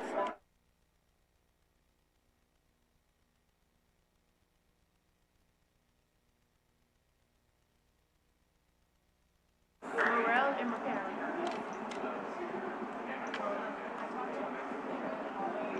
7-0. Ordinance on first reads. Ordinance calendar number 35,345 by Councilmember King by request. An ordinance to authorize the mayor of the city of New Orleans to enter into an agreement to grant a servitude to an adjacent property owner for encroachments on over portions of public right-of-way located at the municipal address 728 Franklin Avenue to fix the minimum price in terms of said servitude agreement, to declare that such use is granted in the servitude agreement will incorporate space that is neither needed for public purposes nor shall such use interfere with the use of the public right-of-way, to set forth the reasons for said servitude agreement and otherwise to provide with respect thereto. Ordinance calendar number 35,346 by Councilmember King by request. An ordinance to authorize the mayor of the city of New Orleans to enter into an agreement to grant a servitude to an adjacent property owner for encroachments on or over portions of public right-of-way located at the municipal address 1800 St. Philip Street, to fix the minimum price in terms of said servitude agreement, to declare that such use is granted and the servitude agreement will incorporate space that is neither needed for public purposes nor shall such use interfere with the use of the public right-of-way, to set forth the reasons for said servitude agreement and otherwise to provide with respect thereto. Ordinance calendar number 35,347 by Councilmember Harris by request. An ordinance to authorize the mayor of the city of New Orleans to enter into an agreement to grant a servitude to an adjacent property owner for encroachments on or over portions of public right-of-way located at the municipal address 326 North Norman C. Francis Parkway, to fix the minimum price in terms of said servitude agreement, to declare that such use is granted in the servitude agreement will incorporate space that is neither needed for public purposes nor shall such use interfere with the use of the public right-of-way, to set forth the reasons for said servitude agreement and otherwise to provide with respect thereto. Ordinance calendar number 35,348 by Councilmember Harris by request. An ordinance to authorize the mayor of the city of New Orleans to enter into an agreement to grant a servitude to an adjacent property owner for encroachments on or over portions of public right-of-way located at the municipal address 2428 Napoleon Avenue, to fix the minimum price in terms of said servitude agreement, to declare that such use is granted in the servitude agreement will incorporate space that is neither needed for public purposes nor shall such use interfere with the use of the public right-of-way, to set forth the reasons for said servitude agreement and otherwise to provide with respect thereto. Ordinance calendar number 35,349 by Councilmember Harris by request. An ordinance to authorize the mayor of the city of New Orleans to enter into an agreement to grant a servitude to an adjacent property owner for encroachments on or over portions of public right-of-way located at the municipal address 1717 Religious Street, to fix the minimum price in terms of said servitude agreement, to declare that such use is granted in the servitude agreement will incorporate space that is neither needed for public purposes nor shall such use interfere with the use of the public right-of-way, to set forth the reasons for said servitude agreement and otherwise to provide with respect thereto. Ordinance calendar number 35,350 by Councilmember Harris by request. An ordinance to authorize the mayor of the city of New Orleans to enter into an agreement to grant a servitude to an adjacent property owner for encroachments on or over portions of public right-of-way located at the municipal address 1244 Magazine Street, to fix the minimum price in terms of said servitude agreement, to declare that such use is granted in the servitude agreement will incorporate space that is neither needed for public purposes nor shall such use interfere with the use of the public right-of-way, to set forth the reasons for said servitude agreement and otherwise to provide with respect thereto. Ordinance calendar number 35,351 by Councilmember Harris by request. An ordinance to authorize the mayor of the city of New Orleans to enter into an agreement to grant a servitude to an adjacent property owner for encroachments on or over portions of public right-of-way located at the municipal address 717 Common Street, to fix the minimum price in terms of said servitude agreement, to declare that such use is granted in the servitude agreement will incorporate space that is neither needed for public purposes nor shall such use interfere with the use of the public right-of-way, to set forth the reasons for said servitude agreement and otherwise to provide with respect thereto. Ordinance calendar number 35,352 by Councilmember Harris by request. An ordinance to authorize the mayor of the city of New Orleans to enter into an agreement to grant a servitude to an adjacent property owner for encroachments on or over portions of public right-of-way located at the municipal address 1010 Gerard Street, to fix the minimum price and terms of said servitude agreement, to declare that such use is granted in the servitude agreement will incorporate space that is neither needed for public purposes, nor shall such use interfere with the use of the public right-of-way, to set forth the reasons for said servitude agreement and otherwise provide with respect thereto. Ordinance calendar number 35,353 by Councilmember Harris by request. An ordinance to authorize the mayor of the city of New Orleans to enter into an agreement to grant a servitude to an adjacent property owner for encroachments on or over portions of public right-of-way located at the municipal address 1714 Arado Street, to fix the minimum price and terms of said servitude agreement, to declare that such use is granted in the servitude agreement will incorporate space that is neither needed for public purposes, nor shall such use interfere with the use of the public right-of-way, to set forth the reasons for said servitude agreement and otherwise to provide with respect thereto. Ordinance calendar number 35,354 by Councilmember Harris by request. An ordinance to authorize the mayor of the city of New Orleans to enter into an agreement to grant a servitude to an adjacent property owner for encroachments on or over portions of public right-of-way located at the municipal address 210 South Lopez Street, to fix the minimum price and terms of said servitude agreement, to declare that such use is granted in the servitude agreement will incorporate space that is neither needed for public purposes, nor shall such use interfere with the use of the public right-of-way, to set forth the reasons for said servitude agreement and otherwise to provide with respect thereto. Ordinance calendar number 35,355 by Councilmember Harris by request. An ordinance to authorize the mayor of the city of New Orleans to enter into an agreement to grant a servitude to an adjacent property owner for encroachments on or over portions of public right-of-way located at the municipal address 801 Baronne Street, Suite A, to fix the minimum price and terms of said servitude agreement, to declare that such use is granted in the servitude agreement will incorporate space that is neither needed for public purposes, nor shall such use interfere with the use of the public right-of-way, to set forth the reasons for said servitude agreement and otherwise to provide with respect thereto. Ordinance calendar number 35,356 by Councilmember Harris by request. An ordinance to authorize the mayor of the city of New Orleans to enter into an agreement to grant a servitude to an adjacent property owner for encroachments on or over portions of public right-of-way located at municipal address 400 Celeste Street, to fix the minimum price and terms of said servitude agreement, to declare that such use is granted in the servitude agreement will incorporate space that is neither needed for public purposes, nor shall such use interfere with the use of the public right-of-way, to set forth the reasons for said servitude agreement and otherwise to provide with respect thereto. Ordinance calendar number 35,357 by Councilmember Harris by request. An ordinance to authorize the mayor of the city of New Orleans to enter into this amendment number 1 to a previously executed lease agreement between the city of New Orleans and the Empire LLC, a Louisiana limited liability company, for the lease of city-owned property, to wit, a certain portion of ground together with all buildings and improvements thereon situated in the parish of Orleans, 1st Municipal District, square 530 and 545, which forms a portion of Lafayette Lake Cypress Street right-of-way, unconstructed between South Galvez Street, and which improvements bear the municipal address of 2222 Poydras Street, New Orleans, Louisiana 70119. The lease premises to permit certain non-permit signage, to 1, permit certain non-permanent signage, 2, permit the sale, service, and consumption of alcohol on the lease premises, and 3, amend the rent structure and related provisions of the lease as more fully set forth in the amendment number 1 form attached hereto as Exhibit A and made part hereof and otherwise to provide with respect thereto.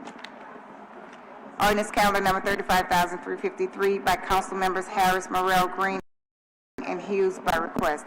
An ordinance to amend ordinance number 30,530 MCS as amended, entitled an ordinance providing an operating budget of revenues for the city of New Orleans for the year 2026 to appropriate grant funds to the Health Department for the Healthy Start program to reduce infant mortality and improve health outcomes for pregnant women and otherwise to provide with respect thereto. Ordinance calendar number 35,359 by Council Members Harris, Morrell, Green, and Hughes by request. An ordinance to amend ordinance number 30,531 MCS as amended, entitled an ordinance providing an operating budget of expenditures for the City of New Orleans for the year 2026, to appropriate grant funds to the Health Department for the Healthy Smart program to reduce infant mortality and improve health outcomes for pregnant women and otherwise to provide with respect thereto. Ordinance calendar number 35,360 by Council Members Harris, Morrell, Green, and Hughes by request. An ordinance to amend ordinance number 30,530 MCS as amended entitled an ordinance providing an operating budget of revenues for the City of New Orleans for the year 2026 to appropriate grant funds to the Health Department for the fiscal year 25 BOLD, building our largest dementia public health program, and otherwise to provide with respect thereto. Ordinance calendar number 35,361 by Council Members Harris, Morrell, Green, and Hughes by request. An ordinance to amend ordinance number 30,531 MCS as amended entitled an ordinance providing an operating budget of expenditures for the City of New Orleans for the year 2026 to appropriate grant funds to the Health Department for the fiscal year 25 BOLD, building our largest dementia public health program, and otherwise to provide with respect thereto. Ordinance calendar number 35,362 by Council Members Harris, Morrell, Green, and Hughes by request.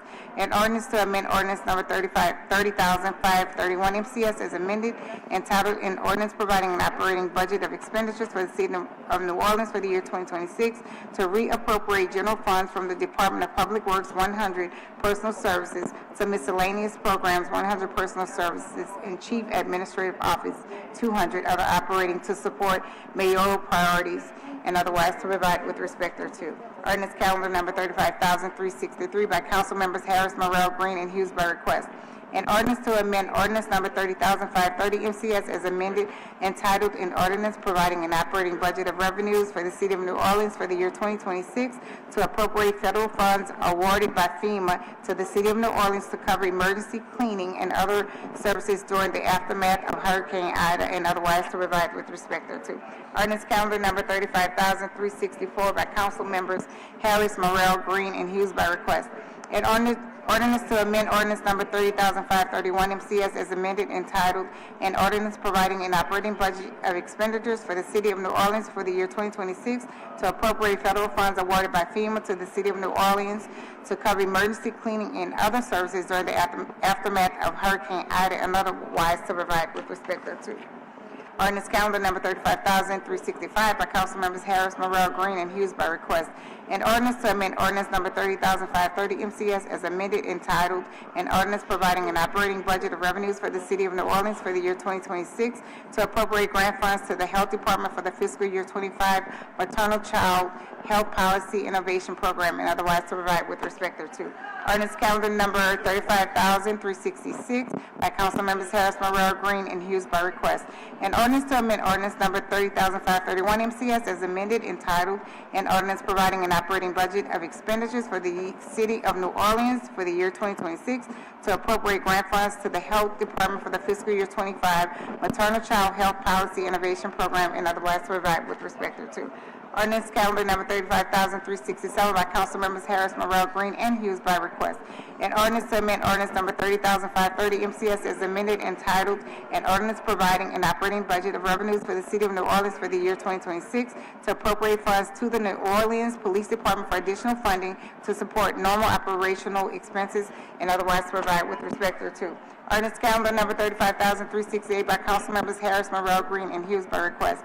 An ordinance to amend ordinance number 30,531 MCS as amended entitled an ordinance providing an operating budget of expenditures for the City of New Orleans for the year 2026 to appropriate funds to the New Orleans Police Department for additional funding to support normal operational expenses and otherwise to provide with respect thereto. Ordinance calendar number 35,369 by Council Members Harris, Morrell, Green, and Hughes by request. An ordinance to amend ordinance number 30,530 MCS as amended entitled an ordinance providing an operating budget of revenues for the City of New Orleans for the year 2026 to appropriate additional funds to the Office of Housing Policy and Community Development from the Shelter Plus Grant Program and otherwise to provide with respect thereto. Ordinance calendar number 35,370 by Council Members Harris, Morrell, Green, and Hughes by request. An ordinance to amend ordinance number 30,531 MCS as amended entitled an ordinance providing an operating budget of expenditures for the City of New Orleans for the year 2026 to appropriate additional funds to the Office of Housing Policy and Community Development from the Shelter Plus Grant Program. The initial estimated budgeted amount to operate the program was $609,400 $25. And awarded amount was $716,016 and otherwise to provide with respect thereto. Ordinance calendar number 35,371 by council members Harris, Morrell, Green, and Hughes by request. An ordinance to amend ordinance number 30,530 MCS as amended entitled, an ordinance providing an operating budget of revenues for the city of New Orleans for the year 2026 to appropriate funds to the law department for settlement payments and otherwise to provide with respect thereto. Ordinance calendar number 35,372 by council members Harris, Morrell, Green, and Hughes by request. An ordinance to amend ordinance number 30,531 MCS as amended entitled, an ordinance providing an operating budget of expenditures for the city of New Orleans for the year 2026 to appropriate funds to the law department for settlement payments and otherwise to provide with respect thereto. Ordinance calendar number 35,373 by council members Harris, Morrell, Green, and Hughes by request. An ordinance to amend ordinance number 30,530 MCS as amended entitled, an ordinance providing an operating budget of revenues for the city of New Orleans for the year 2026 to appropriate State Act 461 funds to CAO capital projects for the Desire Housing Community Corporation Center and otherwise to provide with respect thereto. Ordinance calendar number 35,374 by council members Harris, Morrell, Green, and Hughes by request. An ordinance to amend ordinance number 30,531 MCS as amended entitled, an ordinance providing an operating budget of expenditures for the city of New Orleans for the year 2026 to appropriate State Act 461 funds to CAO capital projects for the Desire Housing Community Corporation Center and otherwise to provide with respect thereto. Ordinance calendar number 35,375 by council members Harris, Morrell, Willard, and McCarron by request. An ordinance to amend and reordain ordinance number 30,141 MCS entitled, an ordinance providing a capital budget for the year 2025 in accordance with the provisions of sections 3-117 and 4-2061F of the Home Rule Charter of the City of New Orleans and otherwise to provide with respect thereto. Ordinance calendar number 35,376 by council members Harris, Morrell, Willard, and McCarron by request. An ordinance to amend and reordain ordinance number 30,532 MCS entitled, an ordinance providing a capital budget for the year 2026 to effect the following change to the 2026 capital budget to de-appropriate funds from the Department of Property Management, the Office of Resilience and Sustainability, and the New Orleans Recreation Development Commission, to appropriate funds to the Department of Property Management, the Department of Public Works, the New Orleans Fire Department, the New Orleans Recreation Development Commission, and the Office of Resilience and Sustainability, and otherwise to provide with respect thereto. Ordinance calendar number 35,377 by council members Harris and McCarron. An ordinance to establish a conditional use to permit a wine shop in an HUB1 historic urban business district on Square 95, Lot A in the 7th Municipal District, bounded by Maple Street, Fern Street, Birch Street, and Short Street. Municipal addresses 7901 through 7915 Maple Street and 800 through 802 Fern Street, and otherwise to provide with respect thereto. Zoning docket number 1726. Ordinance calendar number 35,378 by Councilmember King. An ordinance to effect the zoning change from an HMR1 Historic Marigny Treme Bywater Residential District to an HMC2 Historic Marigny Treme Bywater Commercial District, and to grant a conditional use to permit outdoor live entertainment secondary use in conjunction with a hotel in an HMC2 Historic Marigny Treme Bywater Commercial District on Square 196, lots 3A5, A1, MRB, 10A11, and Part Lot 15, proposed Lot 10B, in the 2nd Municipal District bounded by Dumaine Street, North Cleveland Avenue, North Robinson Street, and St. Anne Street. Municipal addresses 1608 through 1620 Dumaine Street, 816 through 834 North Cleveland Avenue, and otherwise to provide with respect thereto. Zoning docket number 526. Ordinance calendar number 35,379 by Councilmember Hughes. An ordinance to amend and reordain Article 8, Section 8.2 and Table 8.1 of the Comprehensive Zoning Ordinance, ordinance number 4,264 MCS is amended by ordinance number 26,413 MCS and subsequent amendments to classify contractor storage yard, outdoor storage yard, and warehouse as conditional uses in the MU Maritime Mixed Use District and otherwise to provide with respect thereto. Zoning docket number 1126. Ordinance calendar number 35,380 by Councilmember Hughes. An ordinance to establish a conditional use to permit a contractor storage yard, outdoor storage yard, and warehouse in the MU Maritime Mixed Use District for the property located at Tract A or H1A roadway and lots 170, 172, 174, 176, 178, Faubourg de Mont Luzon and the 3rd Municipal District bounded by Shepherdton Highway and Ridgeway Boulevard, municipal address 19001 Shepherdton Highway, and otherwise to provide with respect thereto zoning docket number 1226. Ordinance calendar number 35,381 by Council Member King.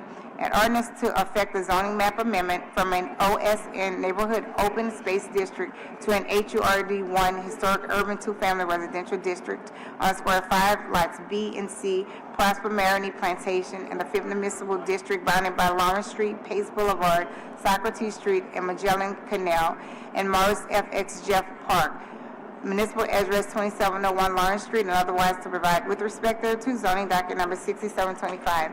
Ordinance calendar number 35,382 by Councilmember King, an ordinance to establish a conditional use to permit a single-family residence in a GPD General Plan Development District on Square 171, lots 50 through 54, Riverside Subdivision in the 5th Municipal District bounded by Oliver Street, Rankin Street, Paul Street, and the Mississippi River. Municipal address 3350 Oliver Street, and otherwise to provide with respect thereto zoning docket number 226. Ordinance calendar number 35,383 by Councilmember King. An ordinance to grant an amendment to ordinance number 8,046 MCS, zoning docket 5180, for a conditional use to permit a motor vehicle dealership small in a CBD 4 exposition district on Square 1, Lot 2 CP in the 2nd Municipal District, bounded by Canal Street, North Peter Street, Iberville Street, and Badine Street. Municipal address 333 Canal Street, and otherwise to provide with respect thereto zoning docket 1026. Ordinance calendar number 35,384 by Councilmember Morrell by request. An ordinance to reform and provide for the sustainability of the city's sanitation services by amending and reordaining sections 138-57, 138-58, 138-59, 138-61, and 138-63 of the Code of the City of New Orleans to amend the city's sanitation fees and provide relative to the scope thereof, to expressly authorize initiatives intended to augment services by providing for periodic no-cost access to city's transfer stations and otherwise to provide with respect thereto. Ordinance calendar number 35,385 by Councilmember Harris. An ordinance to amend ordinance number 30,531 MCS as amended entitled, an ordinance providing an operating budget of expenditures for the City of New Orleans for the year 2026 to appropriate funds to the Public Educational and Government Access Support Fund and otherwise provide with respect thereto. Ordinance calendar number 35,386 by Councilmember Harris. An ordinance to amend ordinance number 30,530 MCS as amended entitled, an ordinance providing an operating budget of revenues for the City of New Orleans for the year 2026 to appropriate funds to the Public Educational and Government Access Support Fund and otherwise to provide with respect thereto. Ordinance calendar number 35,387 by Councilmember Harris. An ordinance to amend and reordain sections 70-415.333 through 70-415.342 of the Division 54 of Chapter 7, Article 3 of the Code of the City of New Orleans, relative to the Housing Trust Fund to clarify appropriations processes and oversight of the fund, and otherwise to provide with respect thereto. Ordinance calendar number 35,388 by Councilmember Harris. An ordinance to establish a conditional use to permit a reception facility with outdoor live entertainment, secondary use, in an HUB1 historic neighborhood business district on Square 327 or 328, lots 4, 5, 6, and A in the 4th Municipal District, bounded by Phillip Street, Simon Bolivar Avenue, and Reverend John Raphael Jr. Way. Municipal address 2300 Phillip Street, and otherwise to provide with respect to thereto zoning docket number 126. Ordinance calendar number 35,389 by Councilmember Harris. An ordinance to grant a planned development for an adaptive reuse of an existing brewery over 10,000 square feet in floor area in an amusement facility, indoor and outdoor, in a C1 General Commercial District and an HUMU Historic Urban Neighborhood Mixed-Use District, and the rescission of ordinance number 28,218 MCS, zoning docket 4619, and ordinance number 28,601 MCS, zoning docket 8920 on Square 42A, lots 13A and 23 in the 1st Municipal District,